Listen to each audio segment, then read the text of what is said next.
Hello, everybody. Welcome to another Chrissy After Dark. Let me know if you guys can hear me okay. Okay, sounds good on my end. Hey, everybody. Hey, hey, hey. I just wanted to chit chat with you guys and do kind of a laid back live stream because I feel like I've been gone almost for the whole month of January.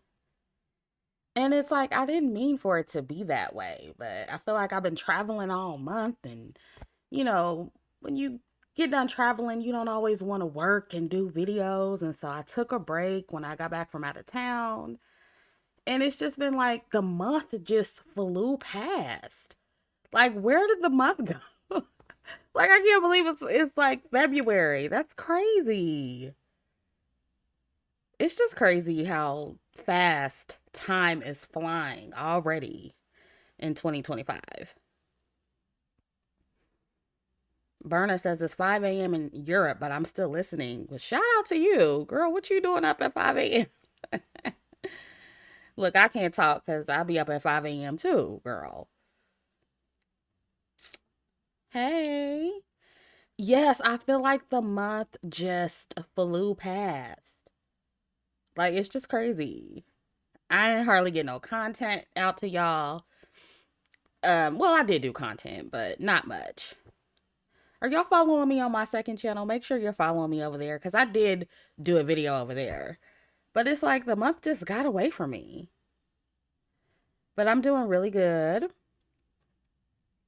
And, whatever y'all want to talk about, whatever is on your mind, let's discuss it. But I wanted to get a live stream in before the month was over. At the 11th hour, girl.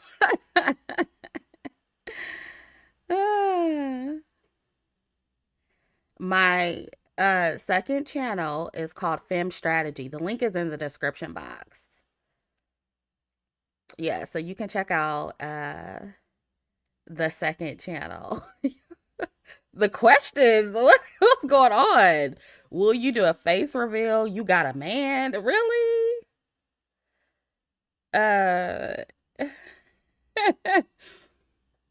no, I will probably never do a face reveal, not on this channel.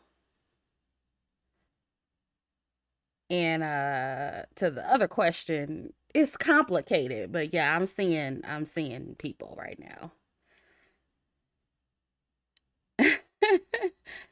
Oh, Markio says what happened to the video strike? The strike is still on my channel. I sent a rebuttal. Um and basically I'm waiting on the model who sent the copyright, filed the copyright claim. I'm waiting on her to prove, or to YouTube to upload her documents to prove that she is taking legal action against me or whatever. And if she does not prove that, then YouTube is going to reinstate the video. In which I told the model, I said, look, I'm going to, do a counter to the copyright claim so I can get the strike off my channel, but I will not put the video back up if YouTube rules in my favor. So, yeah, it takes 10 business days, which that should be coming up next week sometime. So, yeah, it's just, don't y'all think this is just so extra over that video in particular? Like, that was such a positive, uplifting video, and all this for that video, y'all. Like, I ain't gonna lie, it had me in my feelings for a minute. I was in my feelings about it. I'm still a little bit in my feelings about it. It hurt my feelings, but I'm getting over it. I'm getting over it.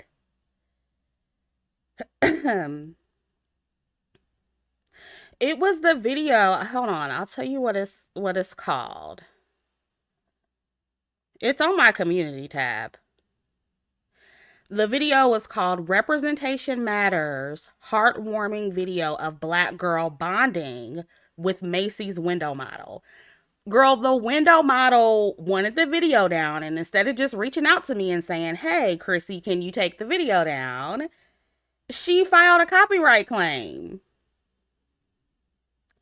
And so YouTube put a strike on my channel. And I don't usually, well, I'm not saying it hasn't happened in the past because this has happened several times in the past. I don't like strikes sitting on my channel because it's not good for the health of your channel. YouTube will, block you from the algorithm. They'll do all kind of different things because you have a strike sitting on your channel. And it takes 90 days to expire.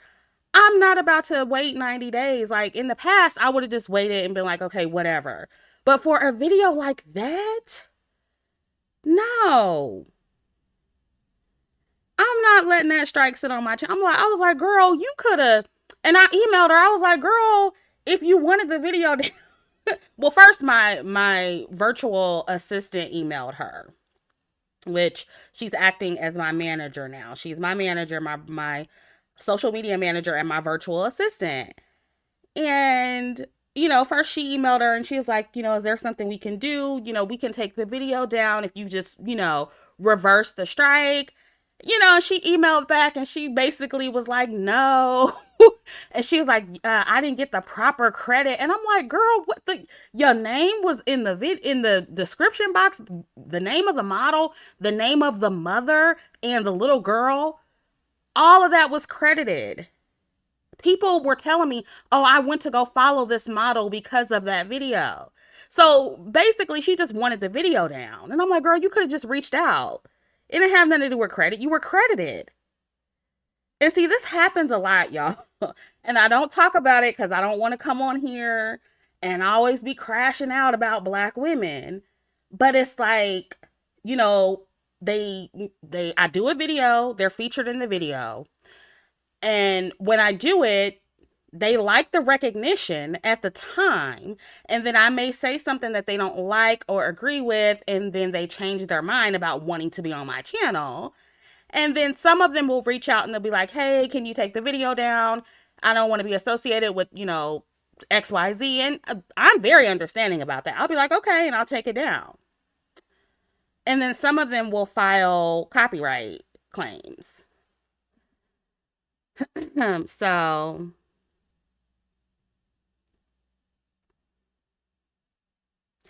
but it was like, it was like, girl, you could have just, I would have had no problem taking that video. It's not that serious. Wasn't nobody watching that video. It wasn't getting no new views in 2025. So it's like, girl, neither one of us was benefiting from that video right now. So it's like, what really is going on? But that happens more than y'all know. I just don't talk about it. Yeah, really spiteful, really fucked up. But so yeah, we just waiting on her paperwork or whatever, and I'm gonna see what YouTube says, and I'll let y'all know. I'll let y'all know.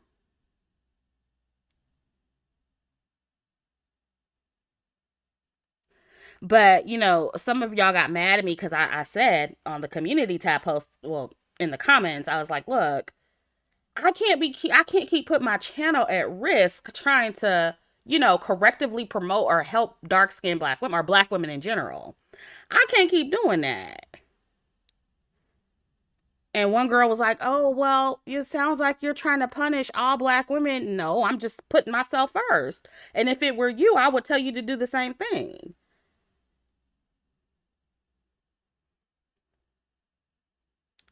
So, yeah, that's just, I mean, it's just so unnecessary to me. So unnecessary. But, we'll see what happens. But I will say, apparently, I wrote a convincing counter to the claim because YouTube was like, okay, girl, okay, well, you made a good point. So let me go ahead and forward this to the copyright owner and see if she has any, legal action taken against you or whatever.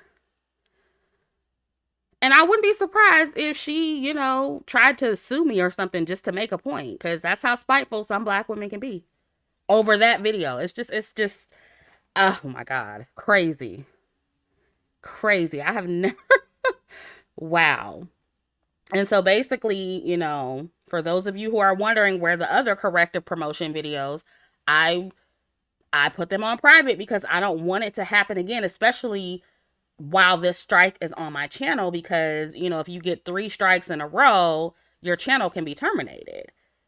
So, and then one woman was under the community tab post and she was like, oh, well, you shouldn't feel entitled and you should have the proper consent. It sounds like consent is an issue. I'm like, girl, I had her consent and she decided to take it away at the last minute. And for me to, I feel like I don't want to have to go through that just to do corrective promotion. Like, make people sign contracts and give legal consent, just in case they change their mind. Girl, it's not that serious. Not for a series that small and that's not really benefiting me like that as the content creator. That the corrective promotion series, I'm gonna just keep it real with you. It benefited the people I promoted more than it did me because I didn't get paid for most of those videos. So it benefited the people I was promoting and the audience, you guys, more than it benefited me, and I'm getting penalized for it. So absolutely not. I can't I can't do that. I can't continue to put my channel at risk. So I had to take all the corrective promotion videos down. And I hate that, but I had to do what I had to do. Um yeah.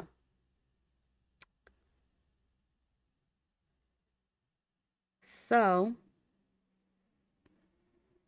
yeah, Mo girl says credit. She should have been honest and really say what her problem was. Yeah, I would have respected it way more if she just would have been like, hey, you're controversial. I don't want to be on your channel anymore. I don't want to be affiliated with, your talking points or whatever. Can you take my video off of your channel? I would have been like, yeah, I get it. I totally understand. I took it down. So, but she didn't want to do it that way. So we got to do it the legal way. It is what it is.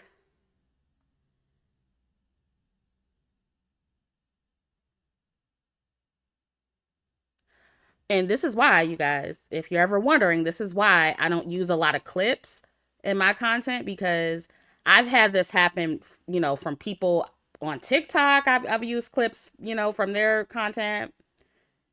They get mad and they want they want to try to strike my channel down because I used their clip from their TikTok. So, and other people, it seems like other people can get away with it more than me. People don't like me.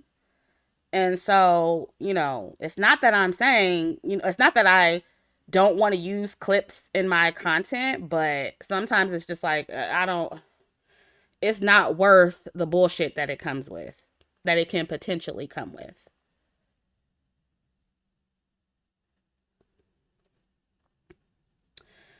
Black Male Worship Rehab says, what's going on with you and that pink person's lawsuit? Yeah, that was never a lawsuit.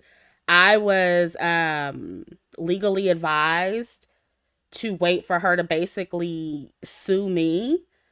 So the burden of proof will be on her, but she never did. And we know why that is. We know why she didn't do that. It's because, she didn't want to be found out. So, yeah, so it's a lot going on. A lot of dumb shit, y'all. All because people and their jealousy issues and their spitefulness and their cattiness and they, they're extra because of all of that. So let me scroll up and see what other things y'all want me to talk about. Yeah, like I said, I was in my feelings about it before, but I'm okay now. I'm a sensitive Cancer. I can be in my feelings about stuff. And when it first happened, like I was really upset. But after a couple days, I was like, okay, whatever. It's fine. Um Green Silver says Black women are collectively being apathetic in the current political climate, and people on the left, right, and in between are attacking Black women for minding their business and staying stress free.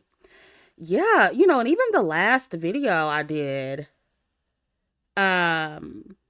black women, like, it was a few of y'all that got really upset with me in the comments. And it's like, listen, here's what I want to say, right?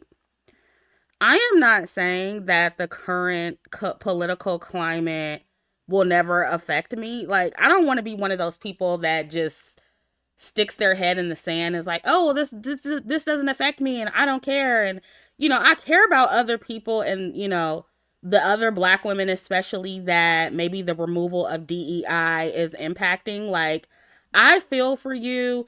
I feel for, some of the non-American black women that the mass deportation may be affecting. Um however, however, I am still very much so on some self first shit, okay? And I know that some of y'all same people who are urging black women to put their capes on and cape for you, y'all really don't fuck with us like that. And even with me, you're trying to like come up under my video and like pull on my heartstrings when I know what you just said last week or, last year when Biden was in office, y'all wasn't fucking with black American women. You weren't fucking with biological black women. Okay. You told me my job wasn't real because I was doing YouTube. So it's like, and now that, you're having an issue with all of Trump's executive orders and they affect you, then you want me to make those problems my own. No. No, I'm not going to do that, y'all. I'm not. So until something explicitly affects me, I'm minding my business. And I know that may sound harsh, but I'm just doing what y'all been doing to me and us the whole time. And I've told y'all before, like, this channel is not for all black women. It's not going to the whatever I say over here, the content I do over here is not going to resonate with all black women. And that's just what it is. You know? Isma says, Chrissy, can you talk about Real Housewives NYC? A white passing weirdo Bryn been attacking a dark skinned model, Uba, all season. The jealousy is loud. What? I don't watch the Real Housewives anymore, so I don't know anything about that. But maybe if you can send me some stuff to my email, askchrissy@gmail.com, and so I can take a look at it. And because I can't form an opinion because I don't really know about what's going on. But it sounds like the same typical colorist bullshit on these reality TV shows. And so I don't understand why y'all still watching them. Red Elephant says, Chrissy, can you talk about the anti-black hair SNL skit written by Michael Che? I don't know about that either. I'm so sorry.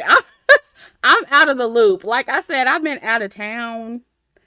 And so, like, I really haven't been, like, I've been, y'all got to send me stuff. Email me stuff. That's the way I know about stuff. Send me the information. That's how y'all know I be removed from the show. I don't know what the hell none of this is. Like, I don't know what y'all talking about. This is my first time hearing of a SNL skit. What happened on the skit? Red Elephant, what email did you send it to? Did you just send it just now?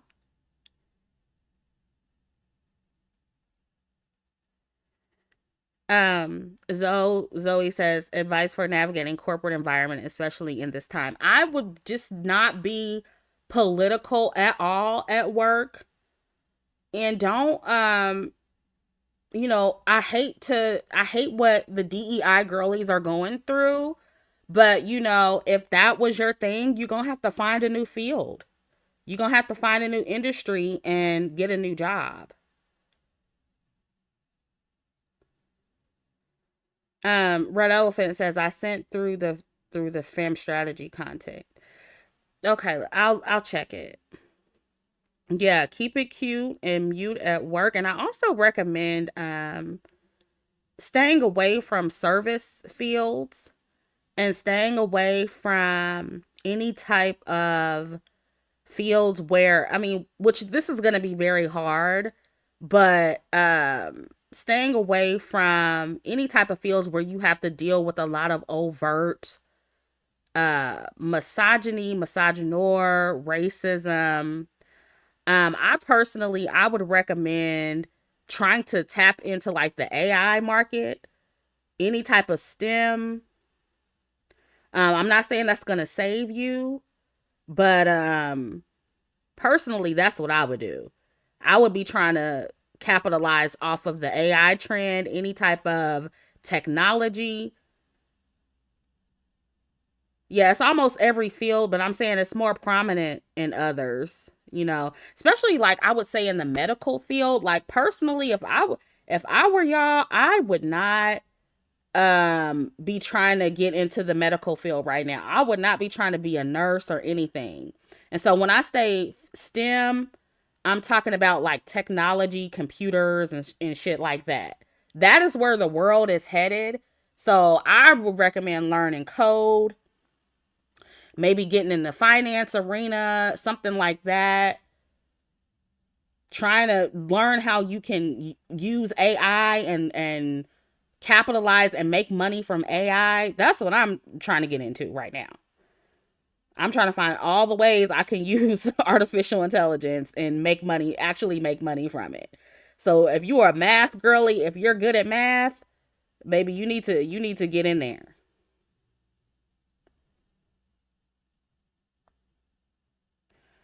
Um it was a rage bait SNL skit. Oh girl, let me look at this. I've talked about the psychoticals in several videos, so you can go back and look at those. I don't really have too much more to say about the exotical space. Like I'm kind of like I haven't been keeping up with them. I'm done with talking about them. I'm pretty much said everything I was gonna say about them. I've said everything that needs to be said in my opinion. So if y'all are still watching them and still engaging with them, I don't know what to tell you. Because there was one girl who actually she recently just emailed me and she was like, "Oh, you should change. You should no longer identify dark-skinned black women as unambiguous because that is they're using that against you guys. They're weaponizing the term and they're using it to disparage you and devalue you." And I told her, I was like, girl, who are they? Like, they don't hold weight over here on my platform. Like, just because they are making, you know, the term unambiguous black woman a slur doesn't mean that it's bad. Who are they? Like, they don't have authority or the power to make that a slur or a bad word. Unambiguous black woman is not a bad word. And I told her in the email, I'm like, what are we supposed to do? Adopt a new term, and then when they start using the new term to disparage us, what are we gonna do? Keep changing it because they keep weaponizing it against us? No. And see, you know, I feel like I might have to do a video about just weak-minded black women, how a lot of you guys jump on these new trends and you allow these people to tell you how to feel about yourself and tell you to how to identify. And this woman was mixed, so I you know, she's not an unambiguous black woman, but I know that some unambiguous black women are looking at that content and maybe internalizing it the same way. And if you feel that way, if you feel bad after hearing somebody colorist, texturist, or featurist um criticizing you as an unambiguous black woman and they're trying to, you know, use that term as a slur or make it seem bad, if you feel bad after you hear them, people like that, you have some work to do. You're weak-minded, you're insecure, you have low self-esteem because I'm sorry, there's no way a colorist, feature, or texturist or anybody could make me feel bad about the term unambiguous black woman. Like, what are we doing here? And I feel like a lot of y'all are a little bit too weak minded for me. I mean, because what?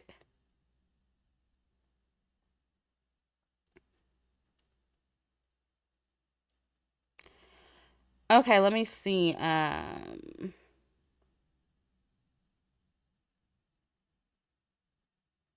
Yeah, Red Elephant says, agreed, Chrissy.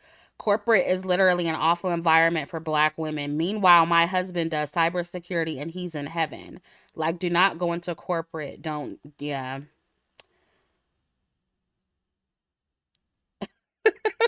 See why Fenty says one thing about Chrissy, she gonna say you have low self esteem. Yeah, I can believe. Like, I was appalled when that girl was like, you should change the term to identify dark skinned black women. Excuse me, what?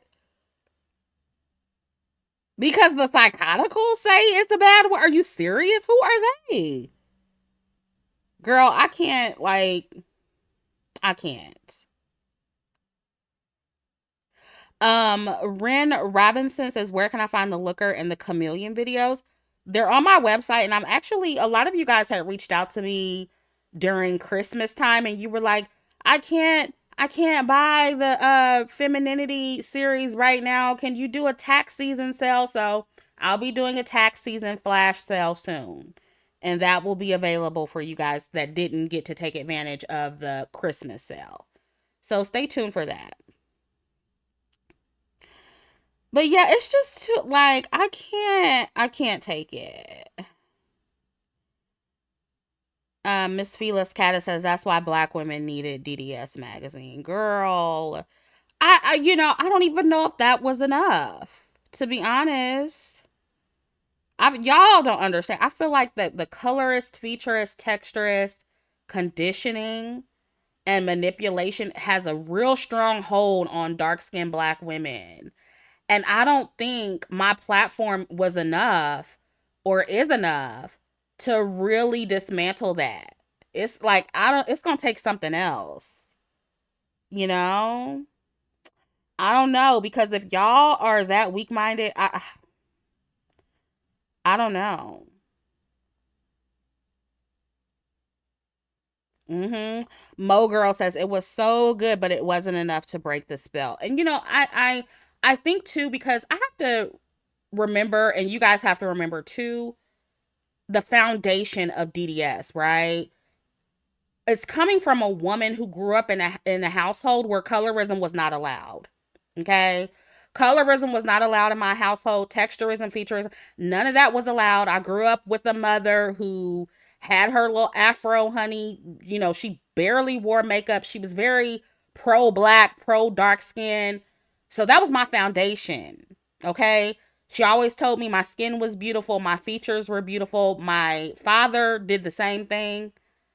So I feel like a lot of women didn't start in that place. So when you don't have that foundation, when you don't start in that place, it's very easy for you to be manipulated by colorist, featurist, and texturist people. See, I'm not able, to manipulate in that way. And so I say a million times, like, my platform, DDS, it was not built out of a, woe is me dark skin story. It was built out of a sense of arrogance. Because when I went out into the world, it was like, wait, y'all are colorist? Are you dumb? It was like, this is the way y'all talking about dark skinned women. Okay, well, let me create a platform to show them that they're beautiful, and what these colorist people are saying is not true. That is how my platform was built. That's the foundation. So when you come from that very strong, unshakable foundation, you're not easily manipulated. And so I think a lot of people, a lot of black dark skinned women who found my platform, um they didn't come from that foundation. And even though my platform made them feel good, they were still very easily, or able to be easily manipulated. You know what I'm saying?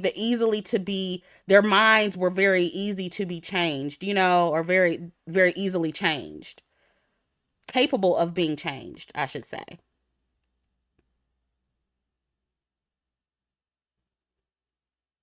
What? Okay, yes. Okay.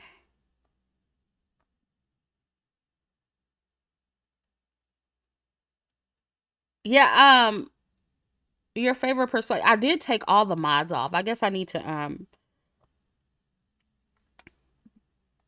hold on. Why y'all always want to troll me? Like this is just why are y'all always trolling?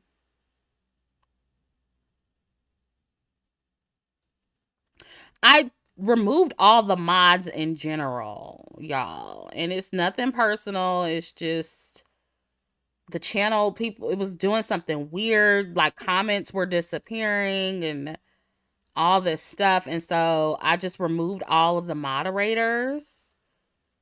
But I blocked the troll.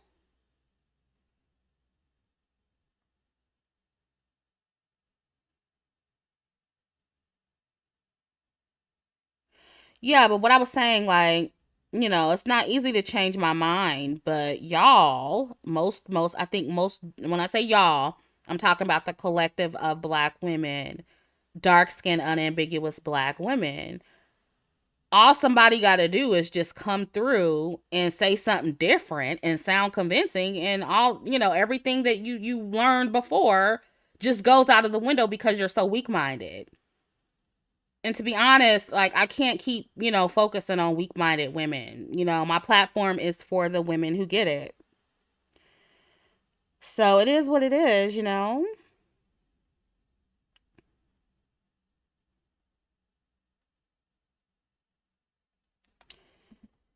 Let's see here. Hold on.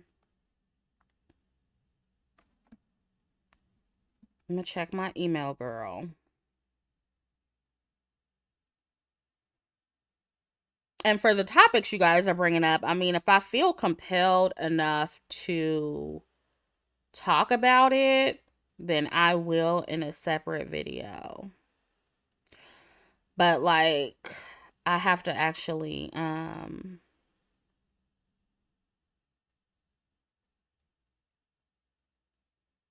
yeah, see, I can't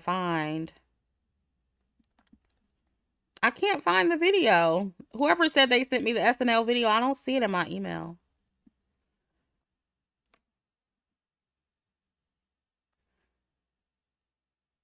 I don't see it, girl. You said you sent it to Fem Strategy. I don't see it. I don't see it.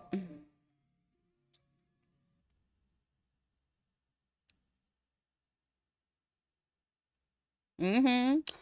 Miss Concrete Rose says it's too much to try to drag people up kicking and screaming.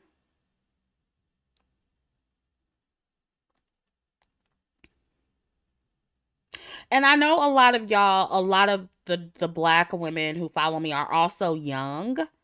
And so that's another reason why you're easy to be manipulated. You're easily manipulated.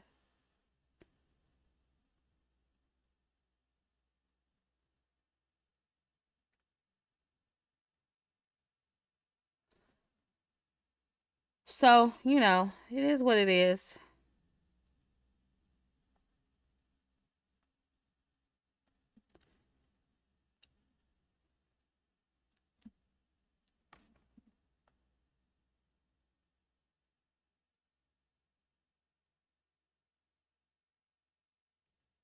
Yeah, and you gotta understand, most black people are extremely anti-black woman, misogynistic. They're extremely colorist, texturist, featurist. So when you have people who grow up with that, that conditioning is very strong. It's hard to undo.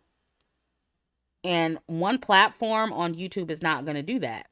And it'll be very easy for other platforms to come in and manipulate, or recondition, I should say, black women and dark skinned women with that same um manipulation and conditioning that they learned from Blackistan.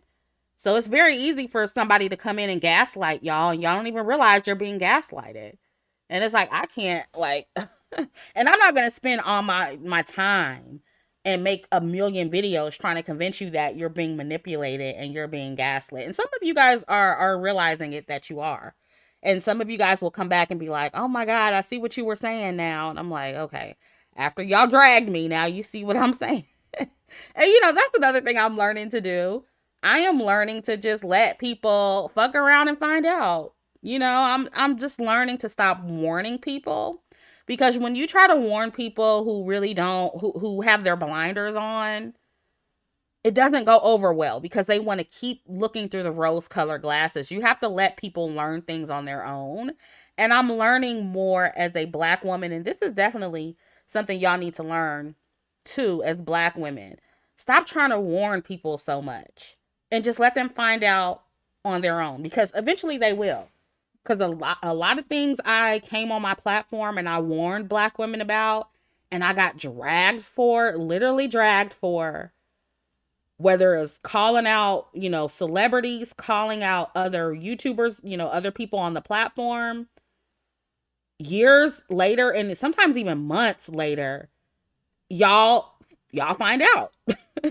And then y'all are sounding just like me, and y'all don't come back and be like, "Oh," some of y'all do. Y'all come back and say, "Chrissy, you were right," but some of you don't. Some of you don't. Somebody brought up the psychoticals earlier. It was some people, some women who fucked around and found out with them. Dark-skinned women who fucked around and found out. Sided with them, went against me, and then fast forward months later, they got into it with them, and then turn around and start saying the same exact shit I was saying about them. And I'm like, okay. And did they come back and be like, Chrissy was right? No, they didn't.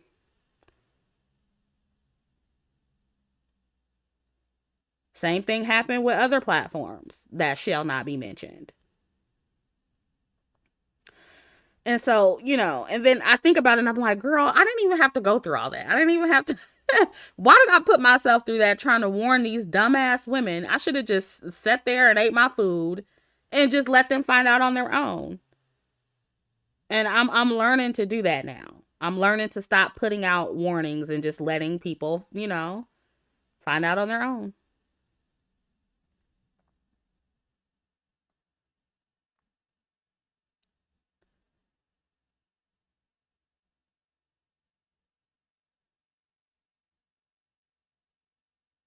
Mm-hmm.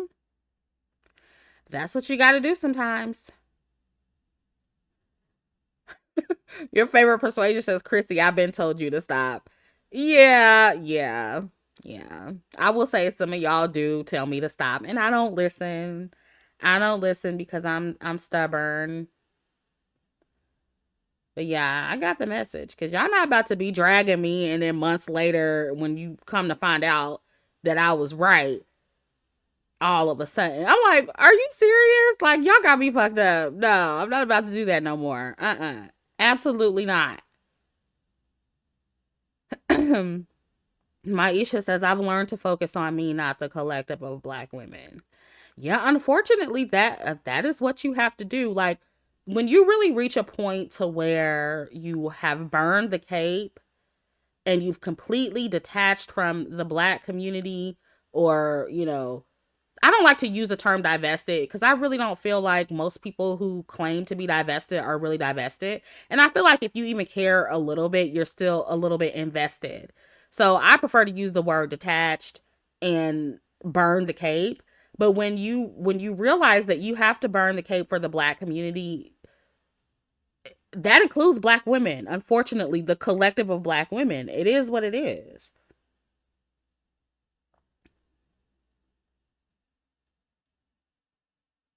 You know? And I'm learning that more and more every day. I can only worry about um the women who get it now. Like, I can't keep, sacrificing myself for women who just don't want to, you know, see things for what they are.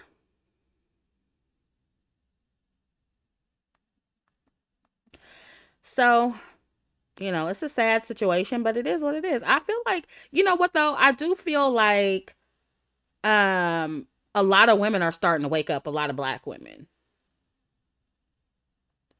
We're starting to like really um be more individual, you know, and put our own self-interest first. So I'm happy about that. I do feel like we have a long way to go because even like under the last video, like a lot of y'all got mad about what I said about trans women, but girl, like I'm sorry to break it to y'all, but a lot of them don't like y'all. And that's still a very sensitive topic for black women, and I feel like even y'all are in denial. Most of y'all are in denial about them too.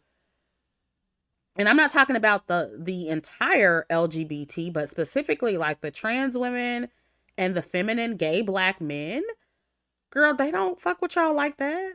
One of y'all was telling me that Funky Dineva was saying, "Oh, we don't want to be like black women because y'all are at the bottom. We don't want to be y'all." And like, do y'all think they just now started feeling that way?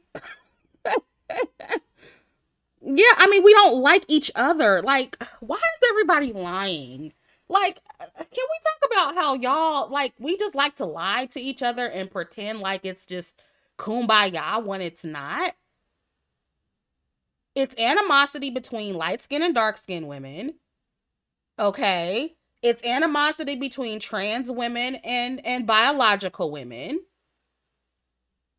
It's animosity. We don't fuck with each other. Like it's competition. And I don't like why are women lying about being competitive with each other? Like why are we still lying about that? Like there's too much evidence to show that y'all are still lying about that. I'm not saying that, we can't individually have people, who we like, as black women, dark skinned women, trans women. Yeah, we have friends in the trans community individually. I do. I have people, gay people, LGBT people that I'm friends with. I have light skinned women and mixed women that I'm friends with and that I'm very close to. But as a collective, the competition and the animosity is still there between those groups of people. Why can't we just be honest about that? Why are we still lying about that? V Rowan says Funky was saying that nobody would want to be women, especially black women, because of societal treatment. Okay, that's fine. Like, I don't really have a problem with what he said. To be honest with you, I personally don't. But my point is, him saying that shows how they feel about you. And if you got, 1, 2, 3, 4, 5 trans women saying the same thing publicly, or feminine black men saying the same thing about black women publicly, why don't y'all think it's more that feel that way? If they're talking about your vaginas, talking about how you look better or how they look better than you, how they can take your men, why do you think that that's only 1, 2, or 3 of them that feel that way? I don't understand that. That's what's weird to me. Like y'all really be like, "Oh, that's only 1 or 2 of them." That's only no, it's more than that. You think a lot of them don't feel that way about you? Like y'all are in some serious denial. Y'all are in some serious denial. Just like y'all want to come to me and be like, "Oh, well, you're the reason now. Well, that why the exoticals exist. You're the reason why they don't like dark skinned women." Do you think that my platform made them think that they look better than you? You think Chrissie caused that? Like, you really think colorism channels made them think that they look better than you? Or was that a belief they already had in their head? Like, how does dark-skinned women talking about colorism automatically make them think that they're better than you? No, that's something they already felt. I just brought out the truth. And so, black women, you should be grateful that people are telling you the truth now. Let these people talk. Let the trans women talk about your body parts. Let the mixed women and light skinned women separate themselves from you and tell you that you're ugly and that they look better than you and all this. Let them talk. That's how they always felt. This isn't something that they just thought of because, Chrissy existed, or because black women are saying burn the cape and to mind their business. No, they always felt this way. They're just being honest now because you pissing them off by being self first. And that's where we want them to be, because I'm tired of black women thinking that everything is just all rainbows and sunshine. It's not. They never liked you. You always been by yourself. And it's time for you to act that way. Put yourself first like everybody else is doing.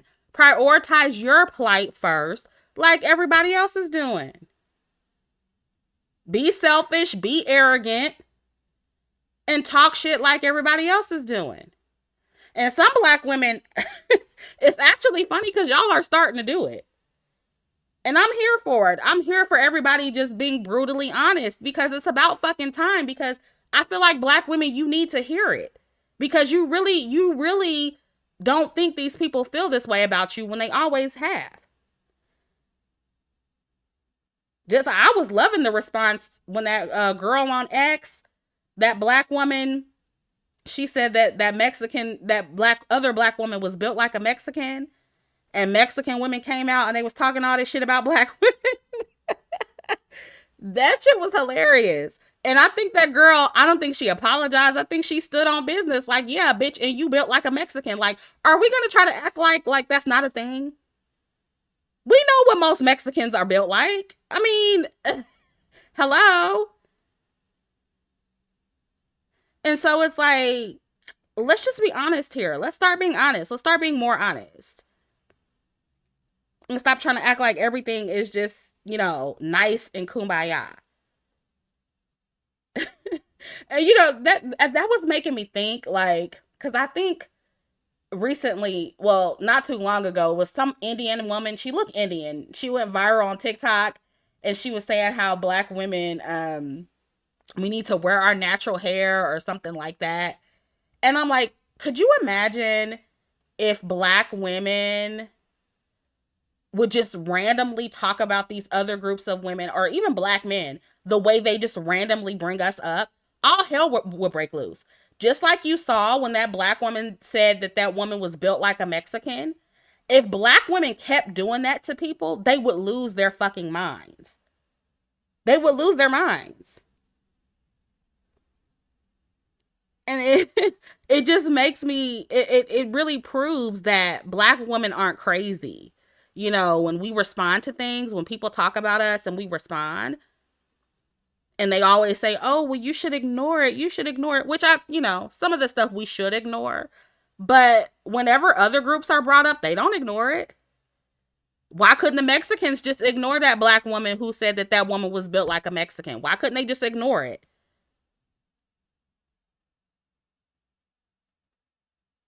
And that goes to show you that they could not handle even a fraction of the criticism we get. Couldn't handle it. Just imagine if we were always talking about Mexican women and their bodies or their hair, or Indian women and their, I don't know, their noses, or whatever else they want to change. And I don't know. That's another thing. When that Indian woman went viral, it was an Indian woman on TikTok, and she was like, she was saying something about how her hair and nails were real, and black women got offended by it. I think, what was she saying? Oh my God, I just saw it the other day. She came out and she was saying something like, oh, they say that Indian women don't have the best features or something like that. And she was basically bragging about having real hair or something like that.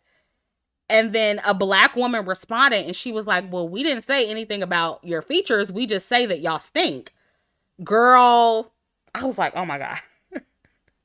But I'm starting to see, like, black women not give a fuck anymore. Like, okay, if y'all are just going to keep talking shit and keep, trying to provoke black women, we're going to hit y'all where it hurts.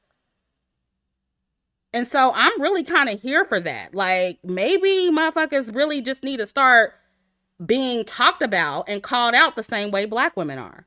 Maybe we just need to be mean like everybody else sometimes and see what happens. Because let's just be honest. I mean, if we're being honest here, you want to talk about black women wearing weave and not wearing our real hair and lashes. Okay, that's true. But y'all do be walking around a grocery store smelling like curry. That's a thing. That's a thing. Mexican women do be walking around looking like refrigerators. That is actually a thing. So it's like if y'all can dish it, you should be able to take it. You get what I'm saying? And isn't the popular thing right now to be in your villain era?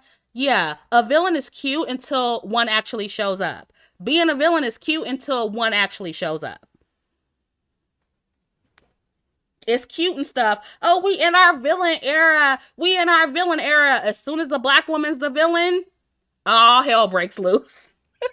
As soon as it's us, all hell breaks loose. But y'all can talk about our body parts. You can talk about our hair. You can talk about our lashes. You can talk about our skin tone.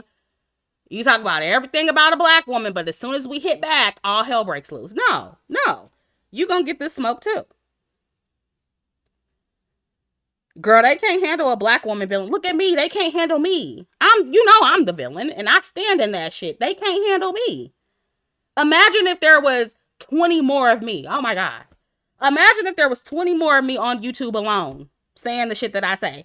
Oh my God, the meltdowns. Girl, it would be a petition to kick us off of YouTube.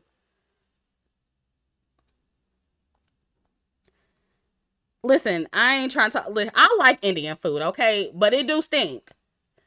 And don't eat that shit with your hands. What is with that? Like, you can't get that. You have to wash your hands like 50, 11 times to get that smell off your hands. And all you did was dip your little naan bread in the butter chicken, and your fingers are forever smelling like curry. So just imagine eating that shit every day. Of course, that shit is gonna sink into your pores and come out of your pores. So that's why they be smelling like that. That's why they be smelling like that. But the food is good though. The food is good.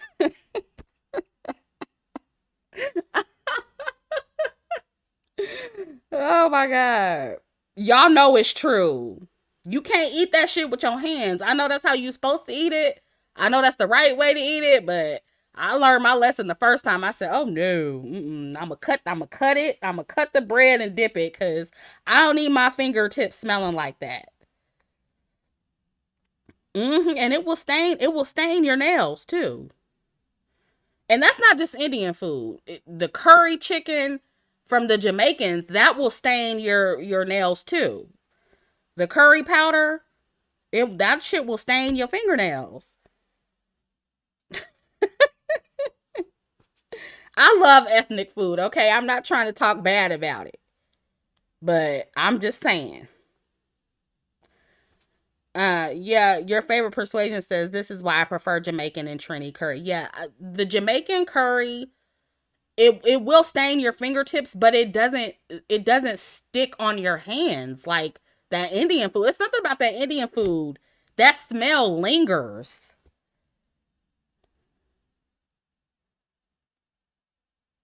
And don't be trying to go on a cute date. That happened to me before because, I have a male friend that loves Indian food. And I'm sitting there in the bathroom 10 minutes trying to scrub that smell off my hands because, I'm trying to, be fast. And I don't want my fingers smelling like curry. You feel me? It's just too much. Oh. Oh, it's the turmeric. Okay. So it's the turmeric. I thought maybe that it was the cumin. Oh, okay. Oh, you're talking about the turmeric in what, in Jamaican food? I thought it was the curry, the green powder curry. Yeah, turmeric has really good medicinal property. Yeah, I've read about that. Yeah.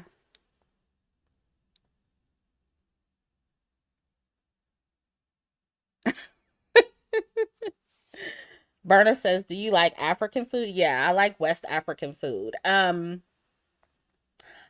okay. I don't love Ethiopian food, but I've only had it twice. So Maybe I need to have it a third time, but I really wasn't feeling it. But yeah, mostly like, the West African food I like.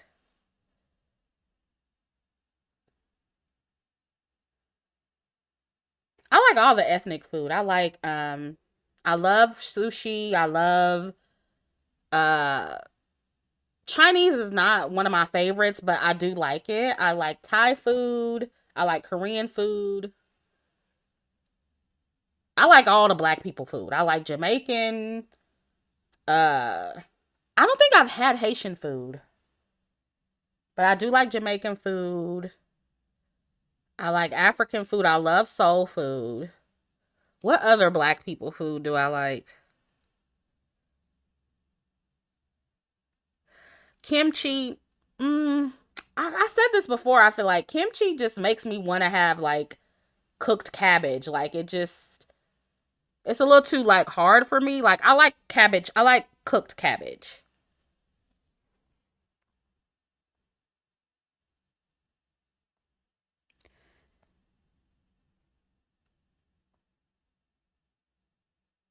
Yeah, I know. I read that kimchi is good for you.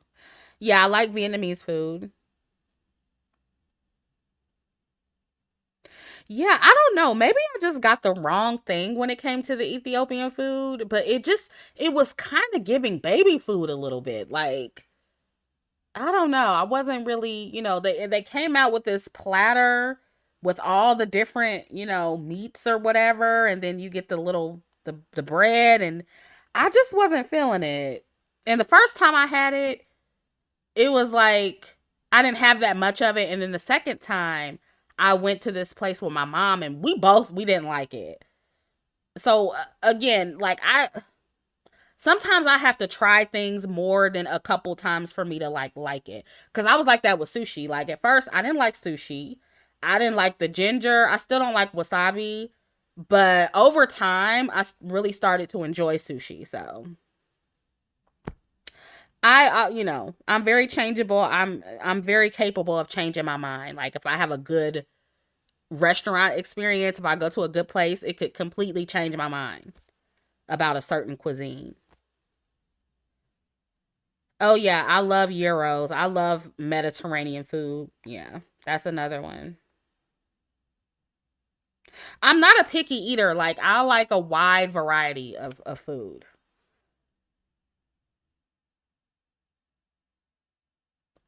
But anyway, what else y'all want to talk about? I'm not about to be talking about food because I don't need to be eating this late. And I will start getting hungry, and I don't want to do that.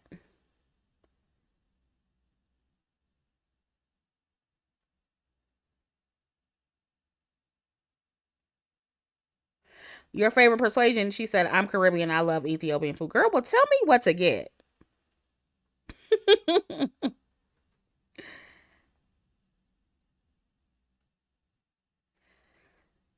Did you see Yes Jules and the Kania girl fight? No, girl, I'm just all out of the loop, huh?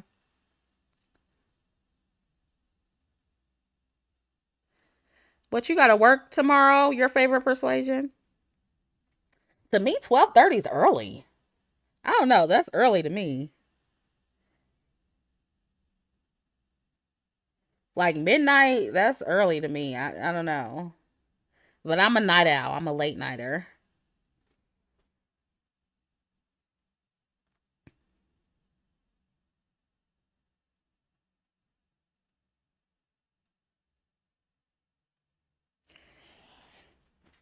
Um,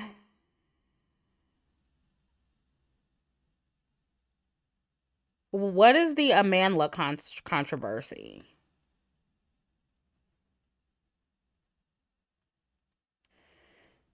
T says, not trying to be messy, but the divestors accuse you of copying their Patreon video from Thursday on Tabitha Brown.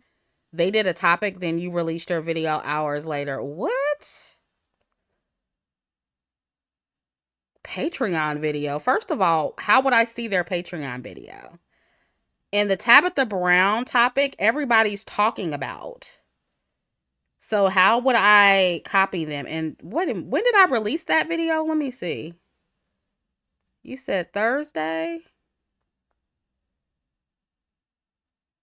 Yeah, and I recorded that video a day before. Matter of fact, since we're here, let's show that real quick. Because that's another thing I'm getting a little bit irritated by. People randomly accusing me of copying them when I was literally here before them, and they have been copying from me many times. And I don't know what divester said that, but girl, like, can you tell me which divester said that?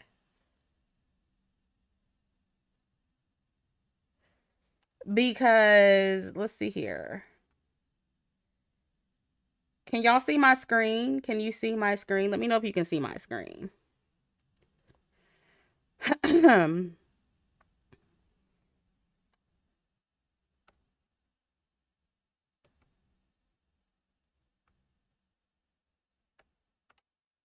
Wait a minute.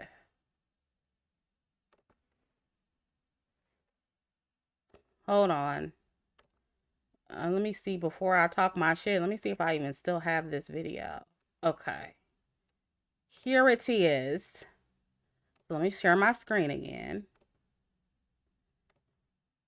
Okay, this is the recording from Thursday that I did about the DEI and Tabitha Brown. Let's see when I recorded this. I recorded this Wednesday, January 29th at 8:13 p.m. So if they're saying I copied a video that they did on Thursday and then I released mine hours later, it was a video that I recorded the day before. So how did I copy from their video that was released on Thursday from a video that I recorded a day before? No, I'm not going to ignore that because I'm tired of people accusing me of copying them when I'm not even paying attention to them. That's weird. Yeah, it was a viral topic. And just so let's go ahead and play a little bit of this so we can prove that this is the same video. Because, if y'all going to accuse me of copying, like, you're going to need to bring some receipts, y'all. You're going to need to bring the receipts.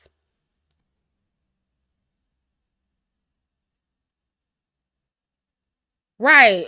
And Miss Concrete Rose says, also, how do you know what is going on in the divester Patreon? That's what I'm saying. Like, which divester was it? And whose Patreon was it? I'm not a part of any of their Patreons, but oh wait, let me see here. It's playing. I know y'all can't hear that. Let me unmute the thing. Okay, I'm gonna mute my mic and then I'm gonna play a little bit of this for you guys, just to show you it's the same video.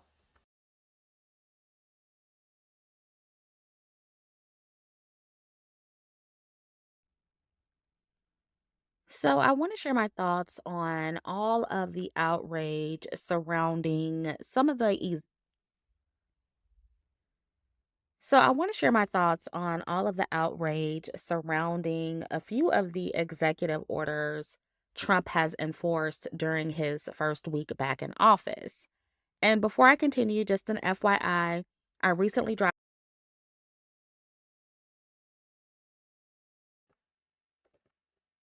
Could y'all hear that? As you can see, that's the same video. And again, and you heard some of my mess ups. I really be fucking up on my original drafts. As you can see, this is the original was 38 minutes long and I cut it down to 15 minutes. That's how much I be messing up when I first record my videos, and that is how much I cut out cuz I just be rambling. I be talking about shit that don't matter. Kind of like I do on these live streams. So I be cutting it down. And so as you can see, again, this is the video.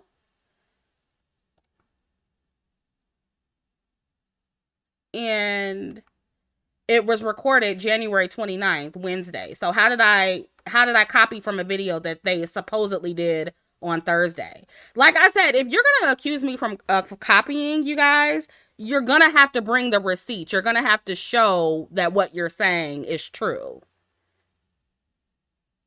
Where's the receipts?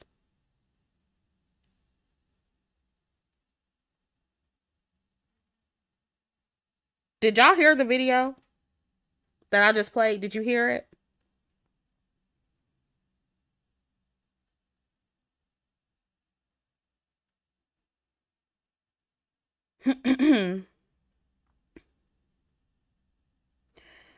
Okay, good. I'm glad you heard it.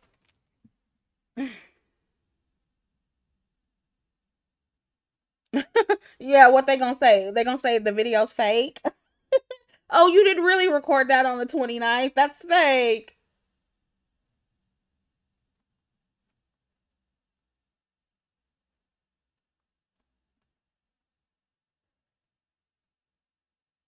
Yeah, so it's like I just want to know who said I was copying, and where's the receipts? Where's the proof? You're gonna have to prove that I copied off of you.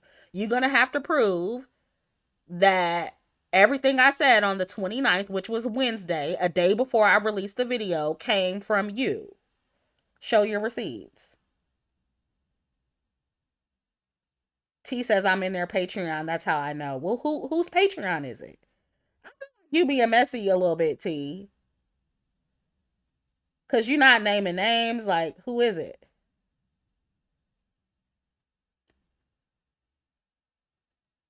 And I've seen you here before, so I'm not trying to accuse you of being messy, but I feel like you being messy.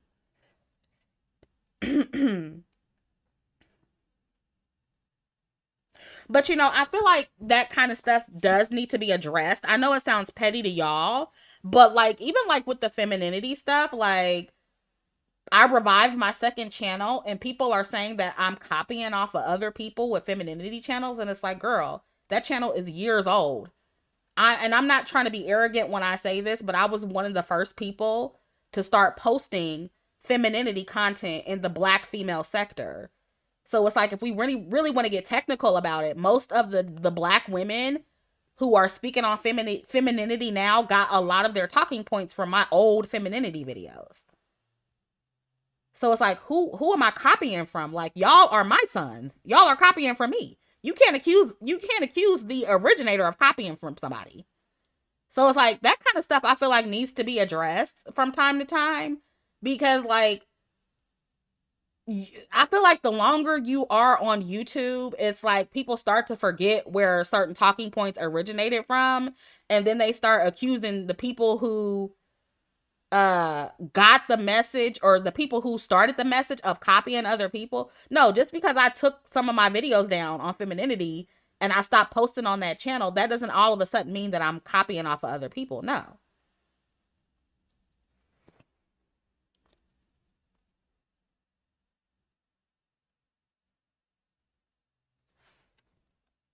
That's not how it works. That's not how it works. Sorry.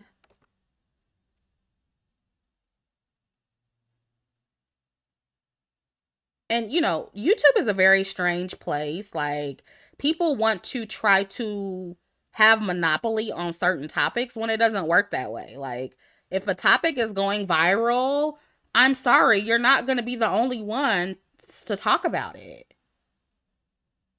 That's not how it works. I'm sorry. Like I don't know what to tell you. Like you're not going to be the only one to talk about it. And guess what? Somebody else that talks about it may come to the same conclusion that you came to. They may come to a similar conclusion. You may say some of the same things. You may have some of the same opinions. That's the nature of YouTube, and when people talk about viral topics, you don't own a topic. This is why I've always said like I don't gatekeep colorism talking points. I don't gatekeep any of my talking points. Femininity talking point. I don't gatekeep none of it. Cause that's stupid.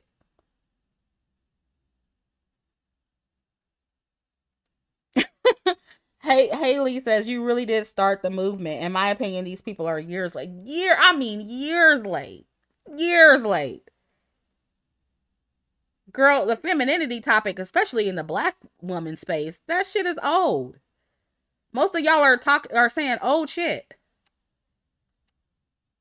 None of it's new. And even with the colorism stuff, I didn't create that. I just came on and gave my opinion. There was way more people before me that was talking about that. So that would be like me coming on accusing other people who talk about colorism of copying me. Like what? That doesn't make sense.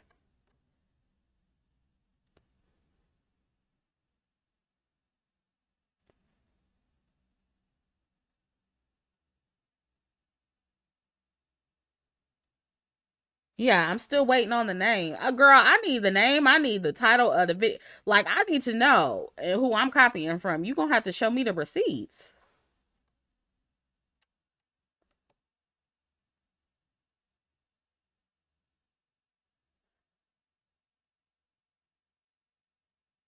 And let's look at this real quick while we're at it.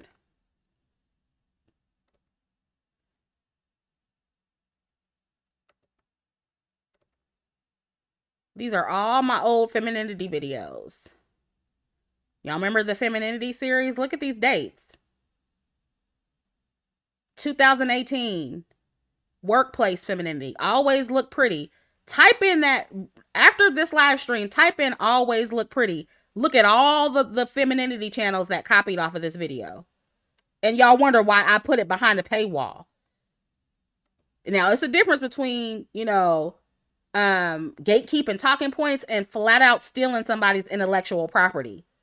This femininity series right here, the intellectual property theft was off the chain. So hell yeah, I took it off YouTube and I put it on my website and packaged it and sold it as a package. You damn right, with as many women was copying off of this shit. But this is from 2018. I was talking about femininity in 2017. Look at these old ass videos. All of them old as hell. And y'all trying to tell me who am I copying off of? You gonna have to name somebody who was posting before 2017 about black femininity specifically. Name names. Show me the receipts of people who were doing videos like this that I copied from before 2017. Show them. I want to see. And if you watch my second channel and what I'm posting now, a lot of it is the same kind of content. So who am I copying from? Y'all gonna have to show the proof. And again, I'm not a gatekeeper of talking points, but when you accuse me of copying, you're gonna have to show the proof. Don't just be talking. Show where I copied you. Show it.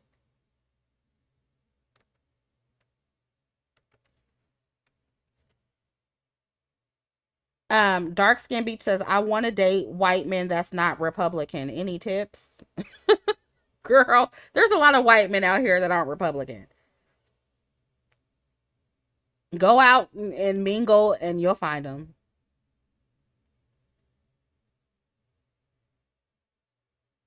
Go out and mingle, and they'll come to you too. They'll come to you, but you need to go out in spaces where they're at.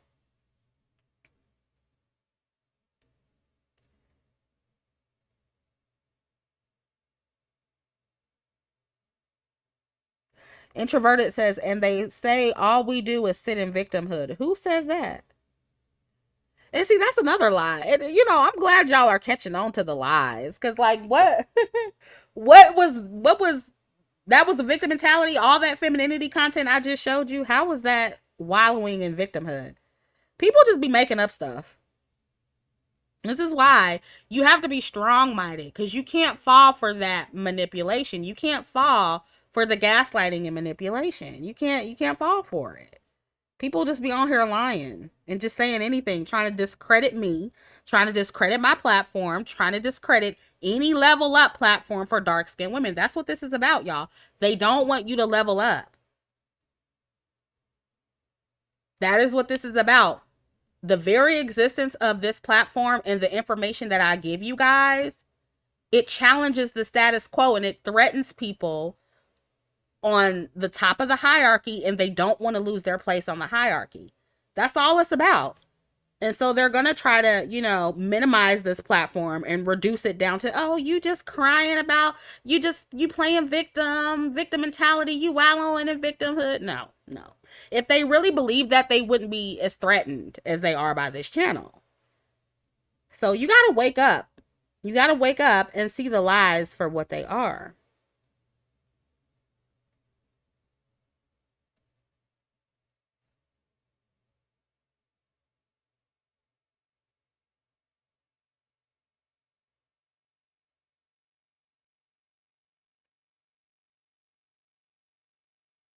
And that kind of goes back to what I was saying in my last video, how so many of these people on the top of the hierarchy, and it's not just even, people who are competing with black women, it's white men too. They're trying to reestablish their place on the hierarchy, and they'll undermine their own women to do it. They're trying to put all the white women back in their place and force them to have babies and reestablish the correct order in their eyes.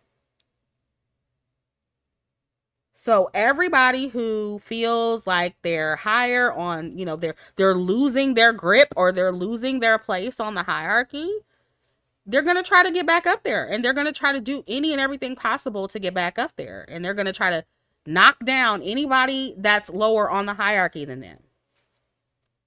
So you have to be mindful of what it is that you're dealing with. And this is really happening with black women because, girl, like, whenever we withdraw and remove our support and stop caping and mammying for everybody, it threatens the status quo because they're used to us doing that. They're used to us doing that. Whenever we center our beauty, especially, oh, they really get upset about that. They really get mad about that.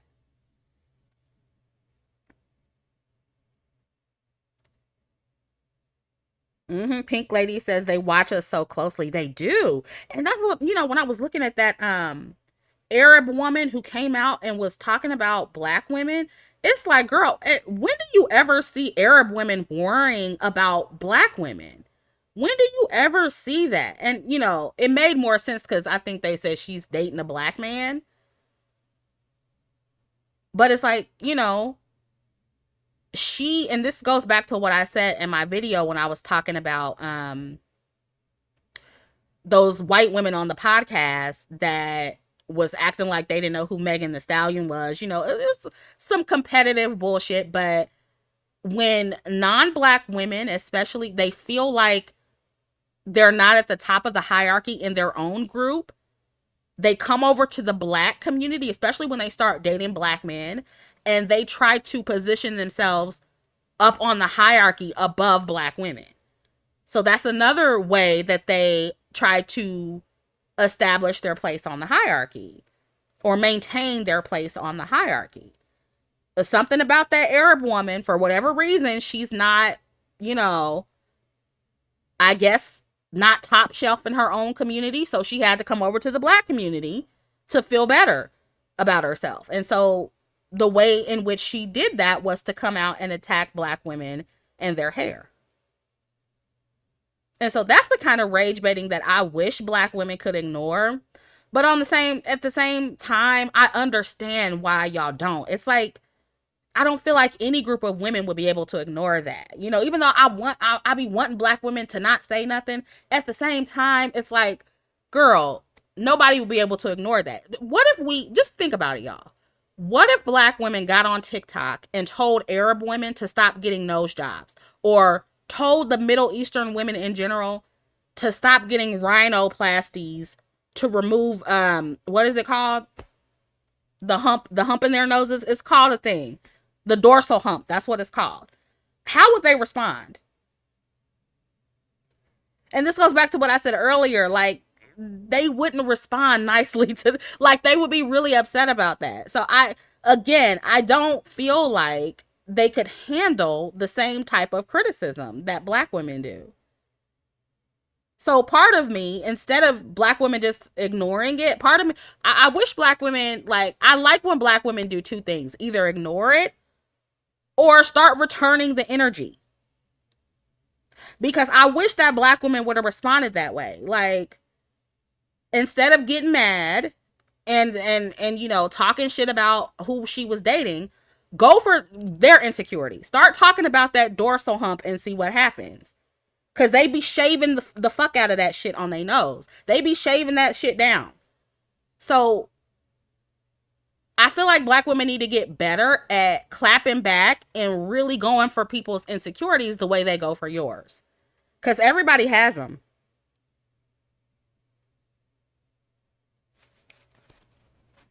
And see, this is the stuff. This is the stuff they don't want y'all to know. This is why they hate my platform, because nobody else is gonna tell y'all that. Nobody else is gonna say it this way. They just gonna tell y'all, oh, ignore it. They're just jealous of you. It's not a competition. Don't clap back. We shouldn't do that. When they go low, you go high. No, fuck that. When they go low, I'm going to hell.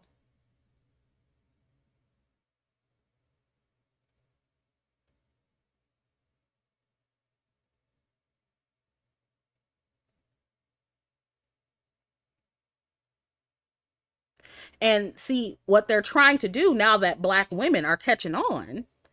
We're catching on to the fact that, oh, they are competing with us. This is a competition.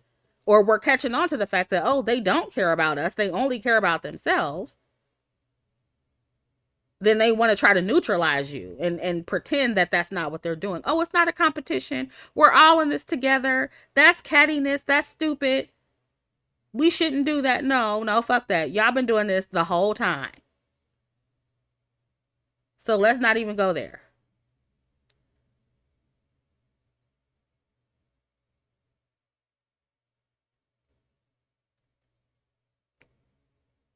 So that's my advice. Either completely ignore it or hit them where it hurts. One or the other.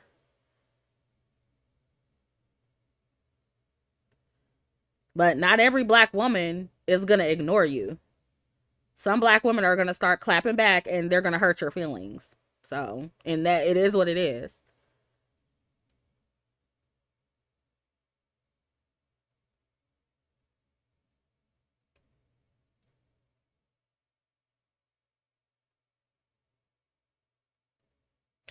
It is what it is. Jay Antoinette says one of the benefits of having a diverse social group is being able to see other groups' insecurities up close. Yeah, yeah, that's very true. And I have a very diverse social group, so I know what the insecurities are. And they want to make it seem like it's just black women. No, mm-mm. Do y'all know how many groups of women in the Middle East shave down their nose? Do y'all realize how common that is?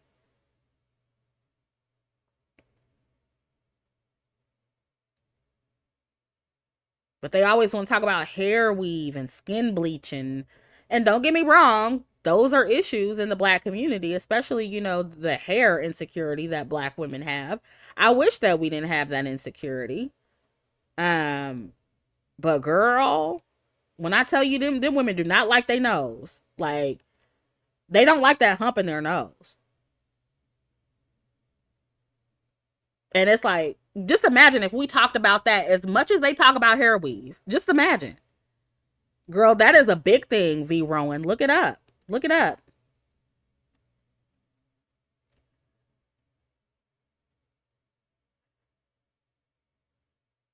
Uh-huh. Positive Joyful Light says in Persia, a nose job is a symbol of status. Yep. Uh-huh. They hate their noses.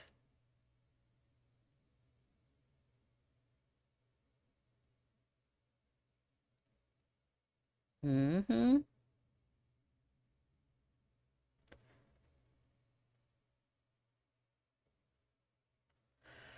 Dark skin beach, I mean, you just go to places where white people or a variety of people socialize, and you'll find white men who aren't Republicans who like black women. You got to stop hanging around niggas all the time.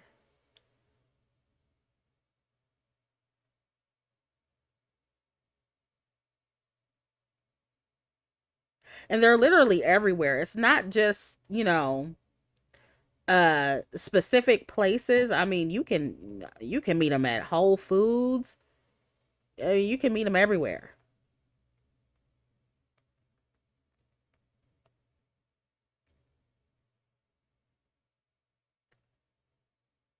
And I've talked about this before, but networking, business conferences and seminars, that is a good way to network and meet people, not just men, but just people in general.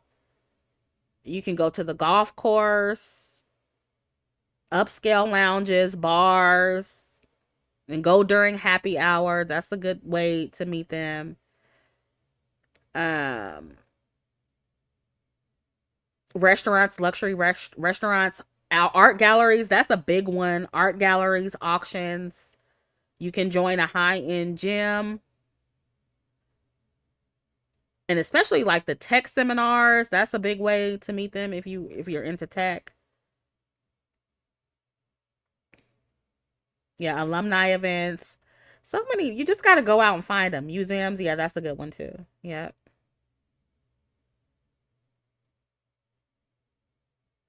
And yeah, Nora says them right wing men low key love black women. Some of them really do. And to be honest with you, the ones who are going to spend, they're going to be a little right leaning usually, a little bit conservative, but not all of them. Not all of them.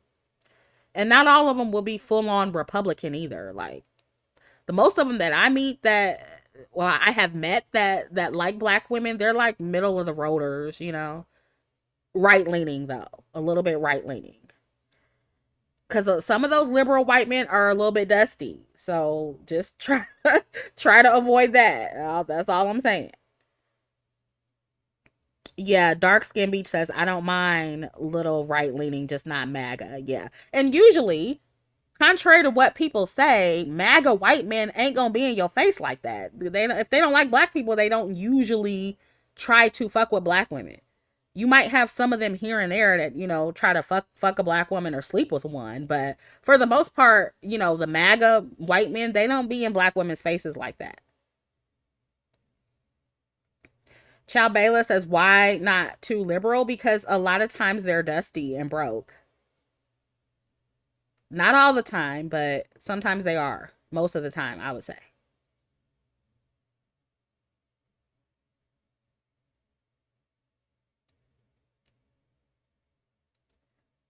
Girl, Nora, where you be meeting him at?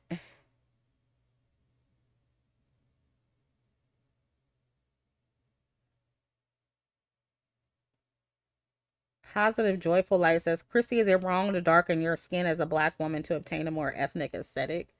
How are you going about darkening your skin?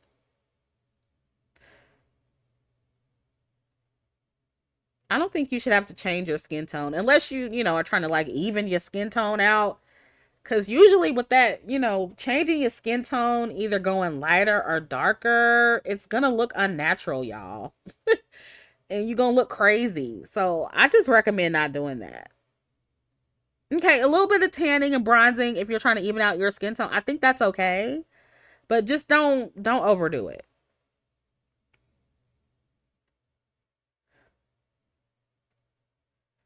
Yeah, I always look pretty says the conservative white men have always spent large bags on me. Completely worth it. Yeah, that's just. And to be honest with you, even in the black community, when I've dated black men who have money, most of them are conservative. The ones who are generous with money, they right leaning too, girls. I'm just saying. That's been my experience personally.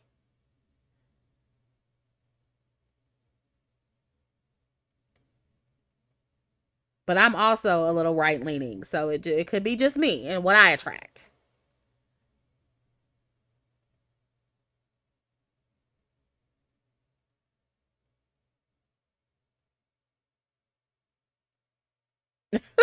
Chocolate Princess says MAGA men be liking Doja Cat types. That is true. That is kind of true. That is true. That's funny. Doja Cat is bold. She's interesting. Hi, Karen.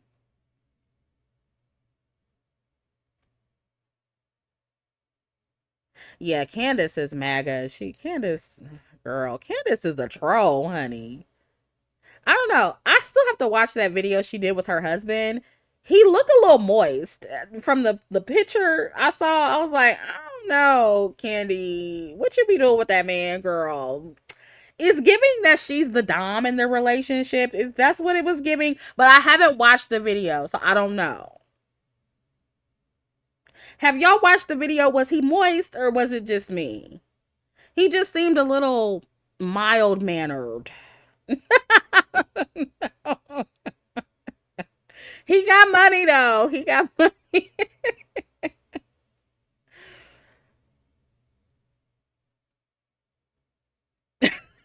Red Mar says she pegs him probably. That is kind of what it was giving to me a little bit. Cause she did okay. I'm gonna watch. Okay, I don't know. That might not be my final opinion. I have to watch the video of her and her husband first. But just looking at the still shot, I was like, and just like his body language, it was giving. It was giving.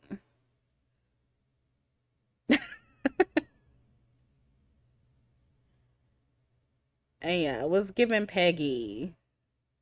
And Candace has like a aggressive personality, and I don't know. Maybe we know something. Maybe I don't know. I'm not gonna say that. It's not nice to stereotype people, but that is what it was kind of looking like to me. Ponyo says, "So you doing the bending?" Yeah, who's doing the bending? But like y'all said, Candace do stay pregnant, so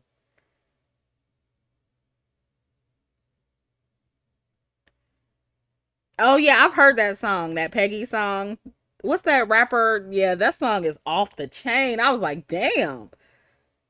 She's clearly, very clearly a femdom. What is her name? I heard that song. I was like, oh my god. I clutched my pearls a little bit. See China, that's her name. Yeah, I like that song too. Yeah, that's some femdom shit. Like I know a femdom when I hear one. Okay.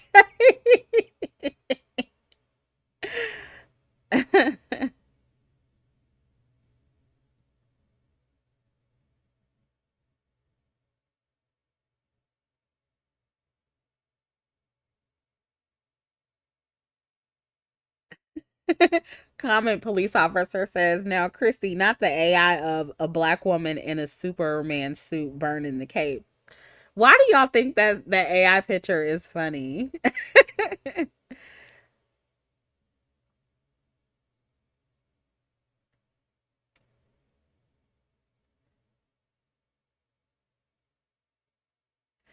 Kimmy says, I never really got that zesty vibe from Candace Owens' husband, but I think he probably balances out their relationship because Candace is too ridiculous at times. Yeah, maybe he's just more mild mannered than she is.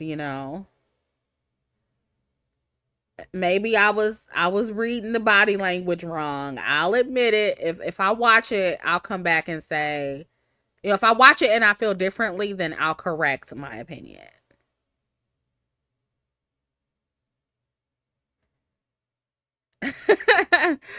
Red Mars says, Chrissy, that picture sent me. I was like, what did she type for this prompt? Girl, to get the pictures that I get, you have to be really specific with the prompt. I probably typed in something like dark skinned black woman with afro textured hair in Superman suit holding a burning cape. You have to get really, really specific.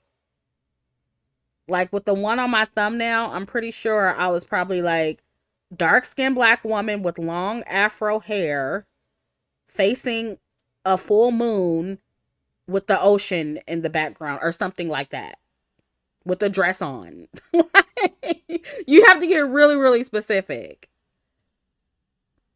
Um, I use Chat GPT and I use Dali, however you say it.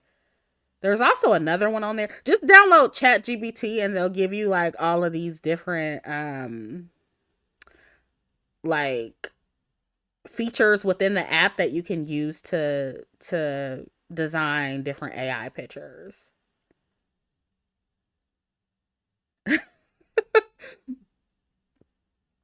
Burn the AI cape. Listen, I have a love-hate relationship with AI. I do. Cuz I see the what could potentially go wrong with it, and I definitely have watched quite a few conspiracy theories on like AI or whatever and what could happen and how they could take over the world and all that stuff. But um I do still use it and I like to use it too.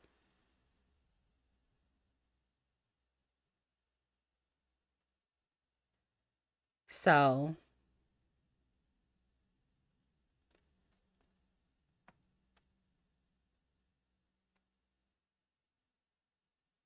yeah, my phone, like people calling me at 1 o'clock in the morning, girl. Um, no, I haven't tried DeepSeek. I'll have to check into that.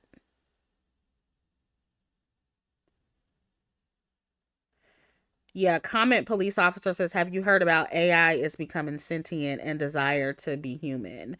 Yeah, I've gone down the rabbit hole of some of those videos, and it's kind of creepy. It's kind of scary. I don't know. I don't know how much I believe in all that, but you just never know. Oh yeah, I use Midjourney too. Yeah, I use Midjourney.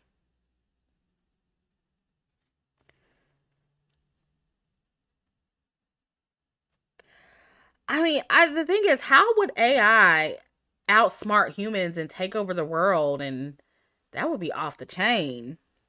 I hope that doesn't happen. But this is why I said, if that is where we're headed, then you should find some type of way to capitalize off of AI some type of way.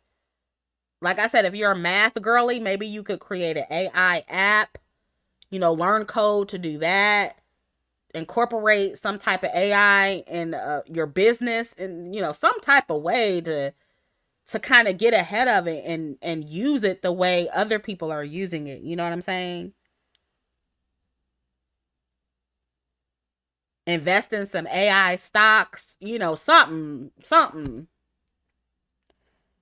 Because if that's where we're headed, then you want to have a piece of that pie. You get what I'm saying? I want to have a piece of that pie at least, and you should too. That's why I wished I was like really good at math and like quantum physics. I wish I was good at that stuff because baby, I would have a whole app. I would be doing all kind of AI shit right now if I was smart in that area. But I am about to do some stuff with AI. Once I get it started, I may come back and share it with y'all. But I am looking into doing some stuff with that, just in a different way. I might do an AI YouTube channel, girl. I might start another channel and do all AI on that bitch. I don't know. I just might do it.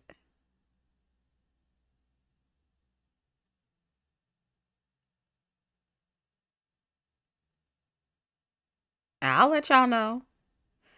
No, I don't use AI to write music. That's even taking over music. I heard it was a AI version of Kid Cudi. What is the song?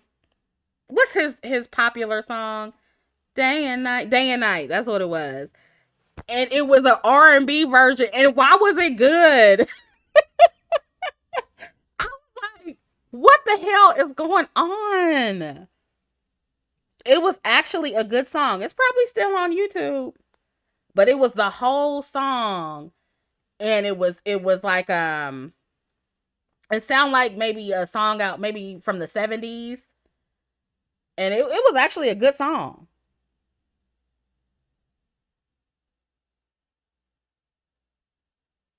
I was like, oh my god, this is not good. This is not good at all. Everybody's gonna be obsolete because of AI. All the jobs, not even the musicians, are gonna be useful. So when you think about it like that, it is pretty scary. But like I said, since we're headed in that direction, you might as well try to capitalize off of it. AI sexy red? What?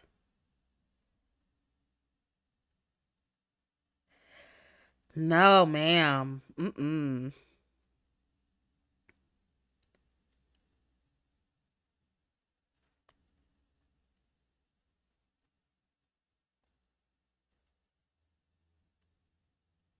Yeah, and somebody was like, because you know that one retarded psychotical, she used the AI Chrissie voice, a fake voice of me. I don't know what program she used, but I addressed it in a live stream or whatever, and somebody was like, "Oh, well, you said you wanted AI, so you got it.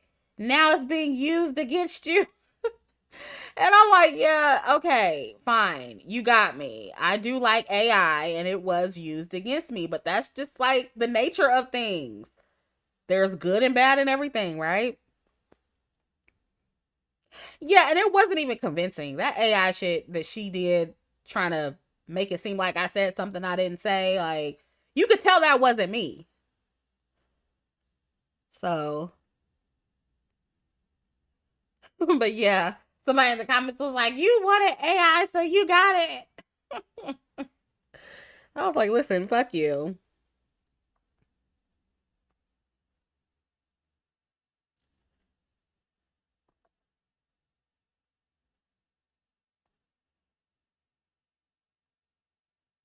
Why did the chat? Oh, there it goes.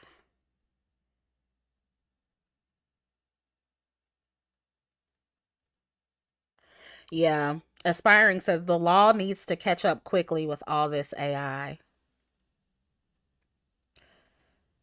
Yeah, at some point it's going to need to be regulated. If it's going to the point where they say it is and it's going to fuck up people's lives or whatever and it's already fucking up people's lives, then yeah, they need to regulate it. Chrissy, I would like to hear your take on the. Okay, yeah, I don't know anything about that. Somebody asked about that earlier. The Real Housewives of New York. I have to look into it. I don't know anything about it. I don't watch the Real Housewives franchise. I don't watch it.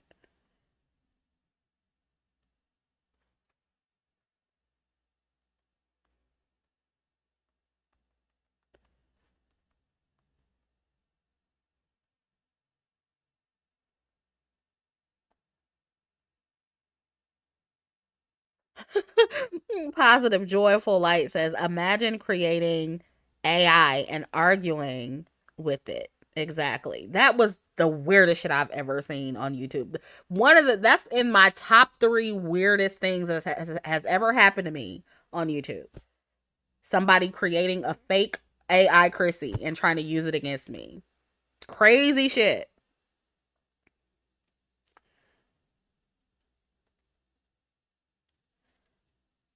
Chrissy, are you worried about at all about Trump and his politics? No. Girl, we've already been through 4 years of Trump. Um, Again, I don't want to make it seem like, I'm sticking my head in the sand and I'm pretending that it doesn't exist and all this stuff, but individually, I think I'll be fine. Now, of course, I don't know that for sure, but, individually, I think I'll be fine. And I just, I'm not saying that nobody should be worried. Obviously, whoever his policies affect the most should be worried. Or should be, should care about it. And I'm not saying I don't care. Um, but individually, I'm pretty sure I'll be fine.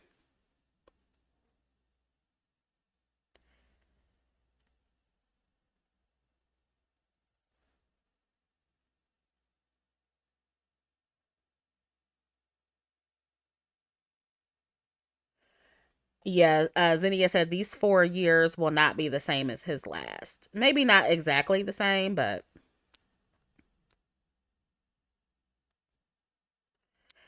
I think what it'll affect me most is maybe I'll have to pay more taxes because I was looking at this graph where they were saying that if you make under $300,000 a year, you're going to be paying more in taxes.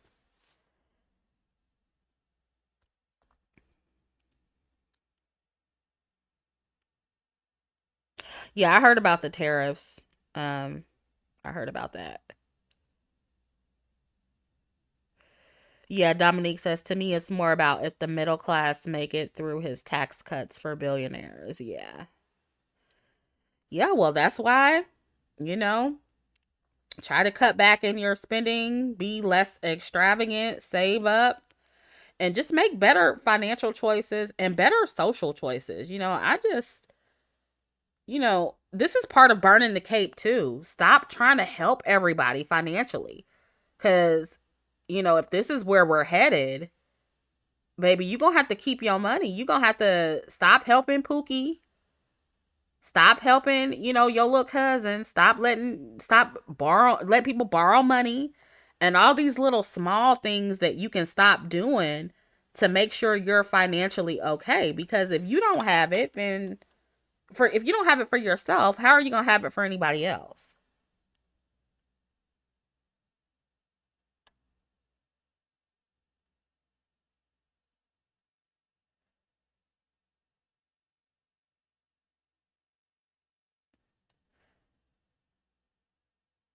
Uh-huh. Have you noticed the white femininity has come back?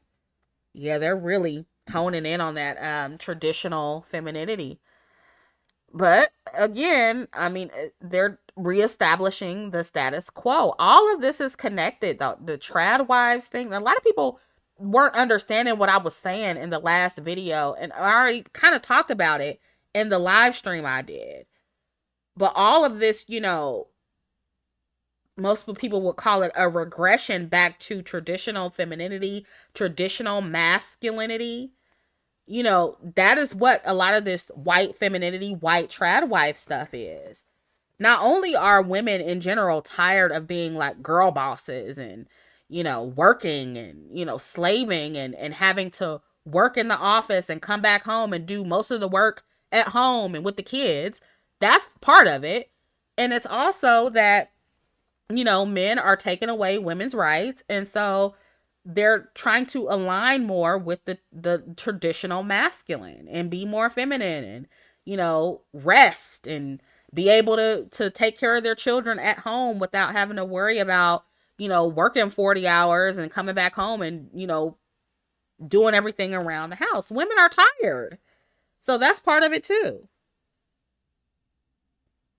All of this is working together. But yeah, and this is why, because I saw one video of this woman and she was like, oh, um, why aren't white women saying anything? Because they're affected by DEI, the removal of DEI the most. Why aren't they saying anything? Because they still have their white woman privilege to fall back on. You think a lot of these white women don't want to be girl bosses anymore. They don't care about that. So they're like, okay, well, the white men are coming in and they're laying the smack down. They're reestablishing the order.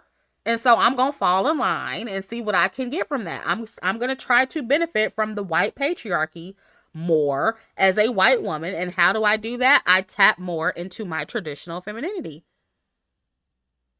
So that's what they're going to do, y'all. Like, of course they don't care about DEI like you care about DEI because their men are in control and they know that before anybody else benefits, it's going to be them. They're going to be the main beneficiaries of the patriarchy. And I know you guys like to say, oh, well, they don't benefit either. Apparently it's enough.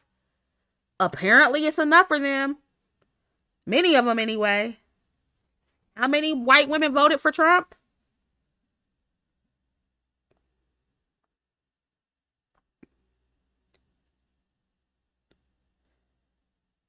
Yeah, and I said that, suburban girl. I said they need white babies. And that went over some of y'all's heads. It was people in the comments like, "Oh, well, JD Vance, he has a um an Indian wife. What the fuck does that matter? He's still a white man. He still wants to keep white men in power. So that means they need more white babies. See, white people and other groups of people, they don't think like y'all. Okay? They can marry out and date out and still prioritize their race. And I keep telling y'all that. Like, that's what y'all need to learn to do. Everybody else does that but y'all. JD knows that in order for him to stay in power as a white male, the white race has to stay in power. They don't have nothing to do with who the fuck he married. He don't give a fuck about none of that. Okay?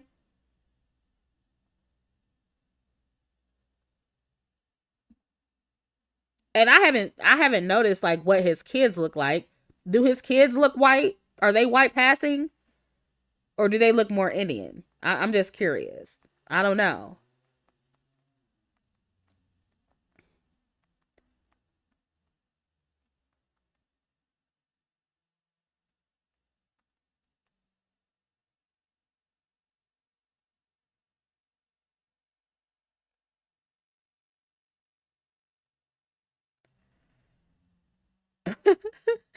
As Let Femme says, he looks sugary. Who, JD Vance?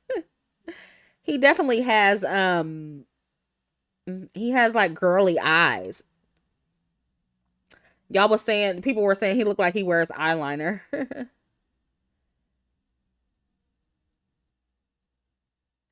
Yeah, and y'all have to understand. Oh, yes, they said y'all say they look Indian.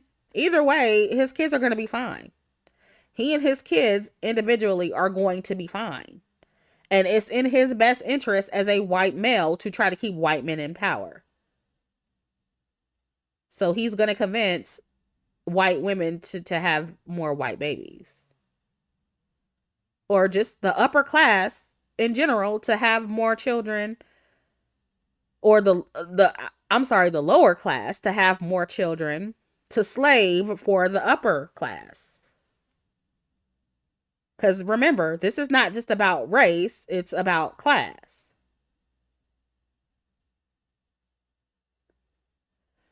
Darkskin Beach says, I don't know, Chrissy. The white women on my side of town are fighting for their lives. Yeah, I'm not saying that all white women are on that trad wife, trad life stuff.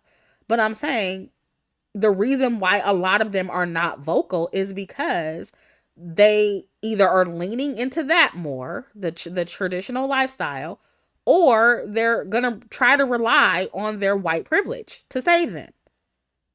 So that's why they're not as outraged about DEI and all the other stuff the way black women are, even though it affects them the most. And yeah, you're saying that the white women on your side of town are fighting for their lives, but I'm saying that they are less vocal about this. And it's because they have white privilege. I'm just giving you the reason why they're not as vocal.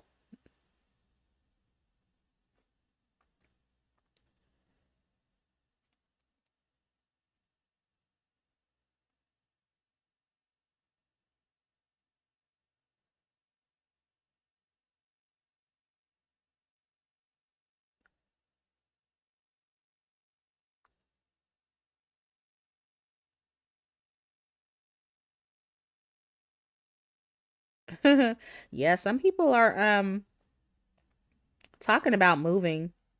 I thought about that too at some point. Like if it got bad enough, I would maybe want to leave the country. I don't know where I would go though. Hold on, y'all. Hold on.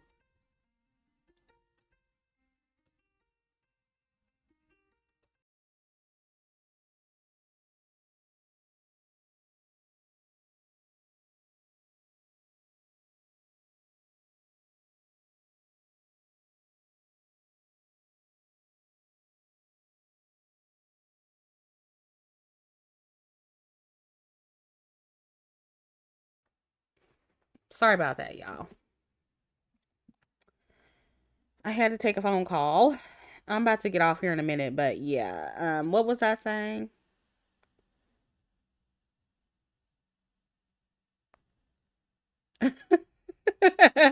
Y'all in my business. Oh yeah, going overseas. I thought about Canada, but I don't know, girl. I don't know where I would go. Viper Bubble says I'm going to Asia. What part of Asia?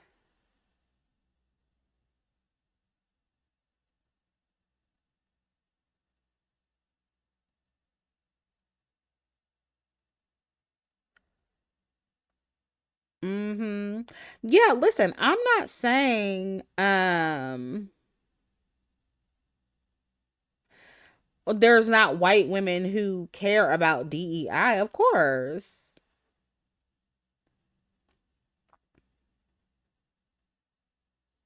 I've seen them. I've seen them, some of them on TikTok, but they're definitely not as vocal as black women. That's for sure.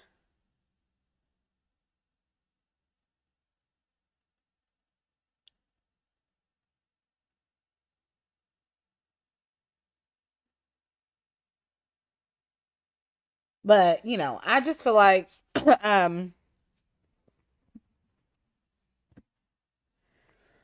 it's going to boil down to class, and I feel like the better choices that you make, especially financially and romantically, you'll be fine.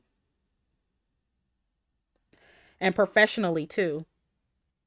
I just like, and I'm serious about this, y'all. Please do not attach yourself to poor men.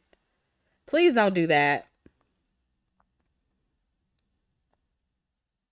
Cause that's the quickest way black women especially go downhill and start failing, attaching themselves to poor men romantically, having babies by poor men, and just associating and trying to help poor people. And if it's you that's poor, you need to try your hardest to get out of that situation. And I'm telling you now, attaching yourself to other poor people, that's not going to help you. It's not. So you're going to have to level it up.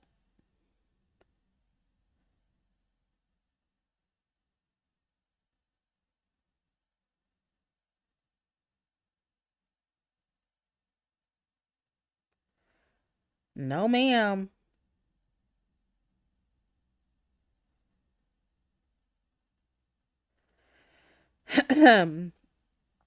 And yeah, I'm going to continue cuz somebody in the comments was like, "Oh, how can you?" And this was on the other channel, the second channel, and I had to block them. But she was like, "How can you talk about this stuff when the world is burning? The world is crumbling." I forget what word she used, but I'm like, "Listen, honey, I want y'all to know something. I'm gonna say this, and then I'm gonna go. Okay, this is YouTube. Okay, this is an entertainment channel for the most part. I try to give strategies, and I try to help out where I can. But this is not, a channel that was meant to save anybody's life. Even though y'all tell me, you saved my life. I've heard that before. But that's not necessarily what this channel is for. This is not an alarmist channel. I'm not going to be doing a bunch of commentary on death and destruction in the world and, talking about, giving you survival tips. Like, that is not what this channel is for. I appreciate channels like that, but that's not what this is. This is more strategy based, social strategy, how to socially move strategically as a black woman. And part of that is survival.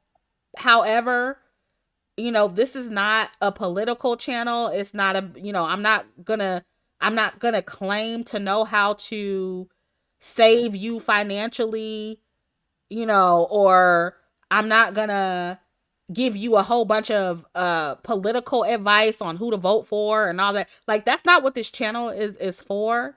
We're not always going to talk about death and destruction and femicide or whatever. Just like you can take a break from that kind of stuff and watch a movie, okay? Or watch a tutorial on YouTube, or go get your nails done, or go to the club or whatever. That's kind of how YouTube is for me. You know, we're not always going to focus on super serious things on this channel. And especially on my second channel. That is definitely pretty much it's a strategy channel, but it's definitely more of a little bit of escapism. It's about movies. You know, so when you go to a movie, that's a form of escapism. You know, when you watch a movie, that is what you're doing. It's a form of escapism. Are you going to watch a movie or stop watching movies just because what's going on politically? No, you're not. Are you going to stop getting your hair done just because of what's going on in the world? No, you're not. Are you going to stop getting your nails done? No, you're not. Are you going to stop buying clothes and looking pretty? No, you're not. And so if you're not expected to do that, don't expect me to do that either on my channel. Like, it's not going to be all serious all the time. It's not going to be political all the time. It's not going to be doom and gloom and, oh my God, what's going on in the news? What's going on with Trump? What's going on with... I don't care what's going on in the world. It's not going to be that all the time. So don't expect that over here. Like, there are other channels for that. There are news channels and other channels for that, but that's not what this is going to be. And just because I don't always talk about super heavy, serious things on either one of my channels doesn't mean that I'm not going to be okay. Because that's another misconception. Oh, if you were focused on this, then you would be more prepared. Baby, I'm prepared. Honey, I got financial advisors. I got money in the bank. Chrissie's good. Chrissie's good. Chrissy's gonna be good these next 4 years. I can guarantee you that. So I have the luxury of coming on here and talking about whatever the fuck I want to talk about. It doesn't have to be doom and gloom all the time over here. I'm good. And just because I don't talk about that stuff all the time doesn't mean I'm not okay. And if, not talking about every bad and horrible thing in the world all the time is stopping you from leveling up, then do what you have to do. And if that means not listening to this channel, that's fine. But just know that we're not all in the same situation. Just know that.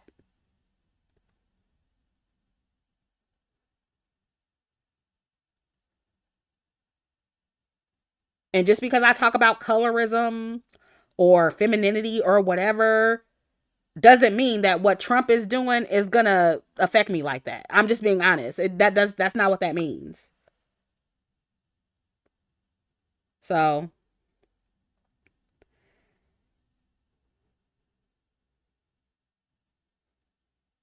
just so we're clear on that.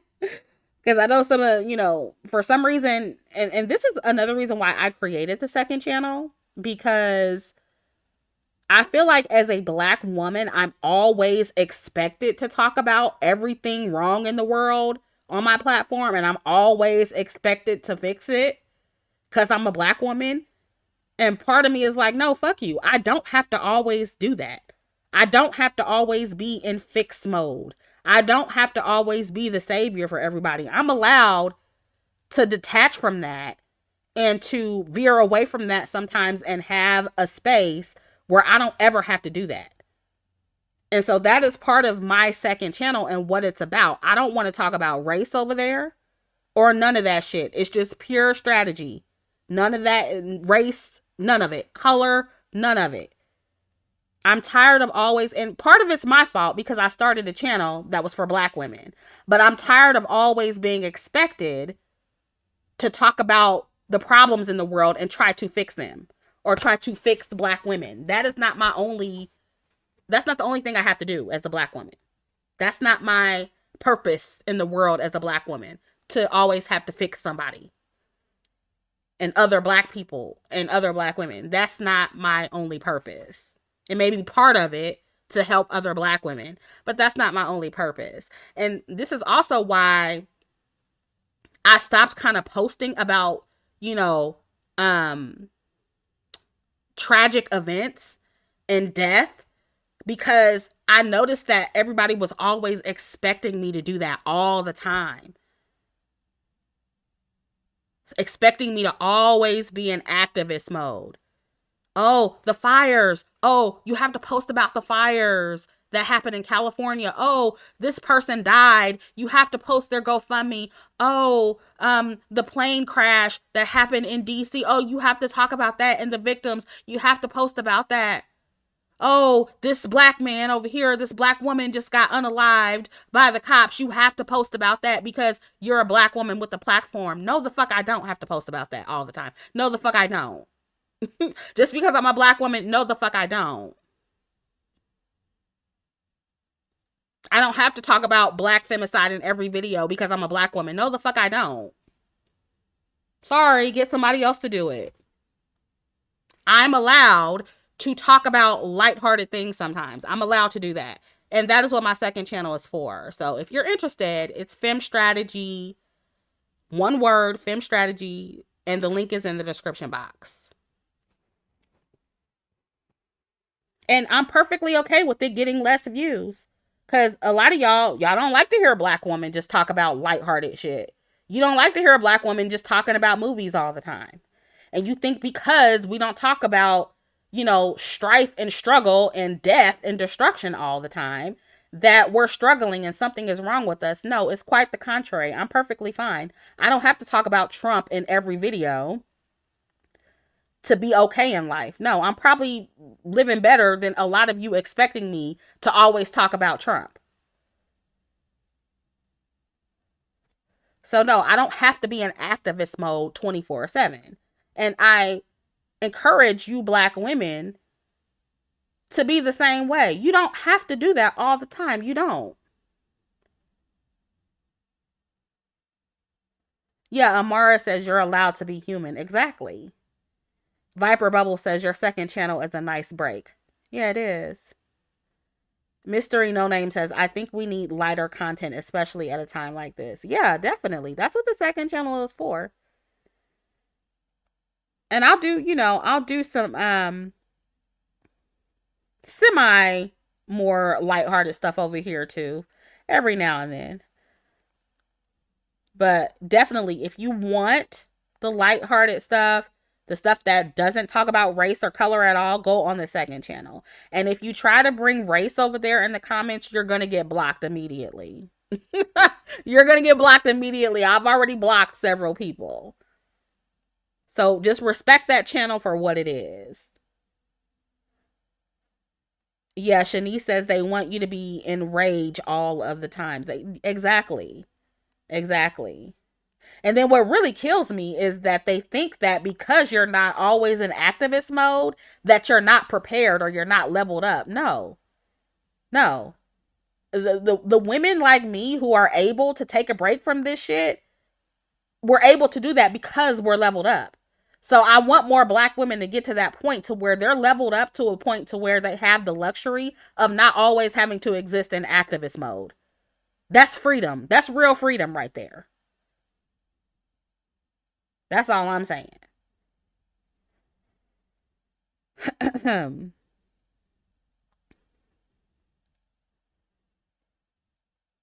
Miss Narcy says, I was so mad at everything, then realized I can't control everything. So what's the point of getting mad at it at all? Like it's all too much. Yeah. And look, I'm not saying you can't be outraged sometimes and, talk about the things that's going on in the world. Again, I'll never just bury my head under the sand and pretend like nothing's going on. But if you expect me to always exist in that space, no, you're never going to get that from me.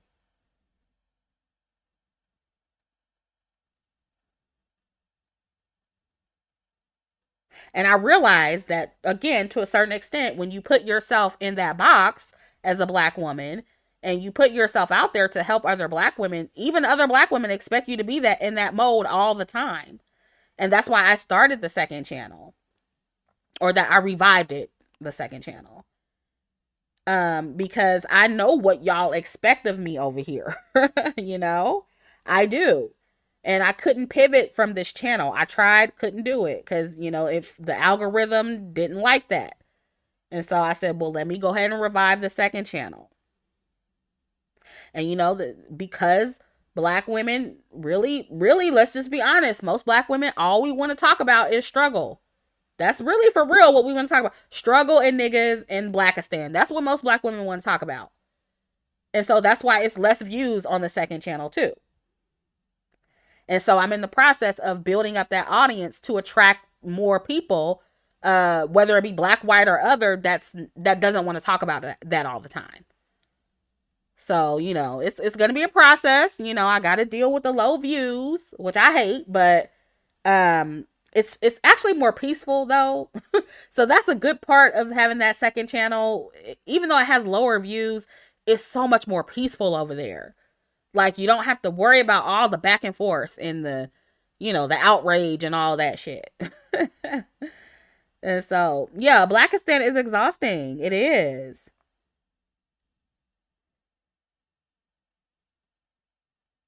And so, yeah, if you just want something more lighthearted, definitely check out the second channel. Because, I mean, it doesn't matter what you talk about. Like, if it involves race, it turns political and it gets so heavy. Like, it's really no way you can escape that, unfortunately.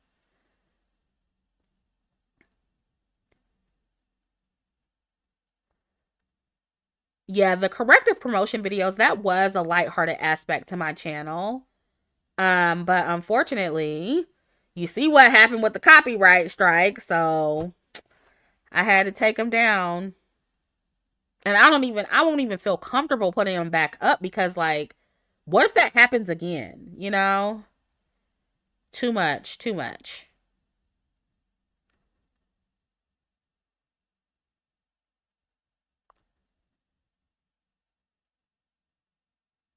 But there are some non-trending things that I want to talk about on this channel. They're still black woman centered, but it's non-trending, and I guess you can consider it a little bit more lighthearted. So you do have some stuff like that coming up for me. Cuz that's another thing I'm kind of getting tired of is the trending stuff. So I got some non-trending topics that I kind of wanted to talk about and cover in upcoming videos. So stay tuned for that. But yeah, if you want something like totally lighthearted, non-race related, the second channel is the way to go for sure. Karen says, Chrissy, do you consider yourself a night owl? Absolutely. Very much so. I come alive in the nighttime, as Drake says. No, I'm not on Red Note. I have that on my list to check out. I definitely want to check out Red Note. No, Viper Bubbles, I talked about that in the beginning of the live stream. So if you want to listen to it, you'll have to rewind and listen to it. Um, so let me call this person back, y'all, because I'm being neglectful and I need to call them back.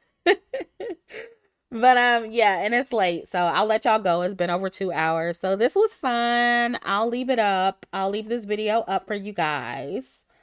And we'll do more Chrissy After Darks in the future.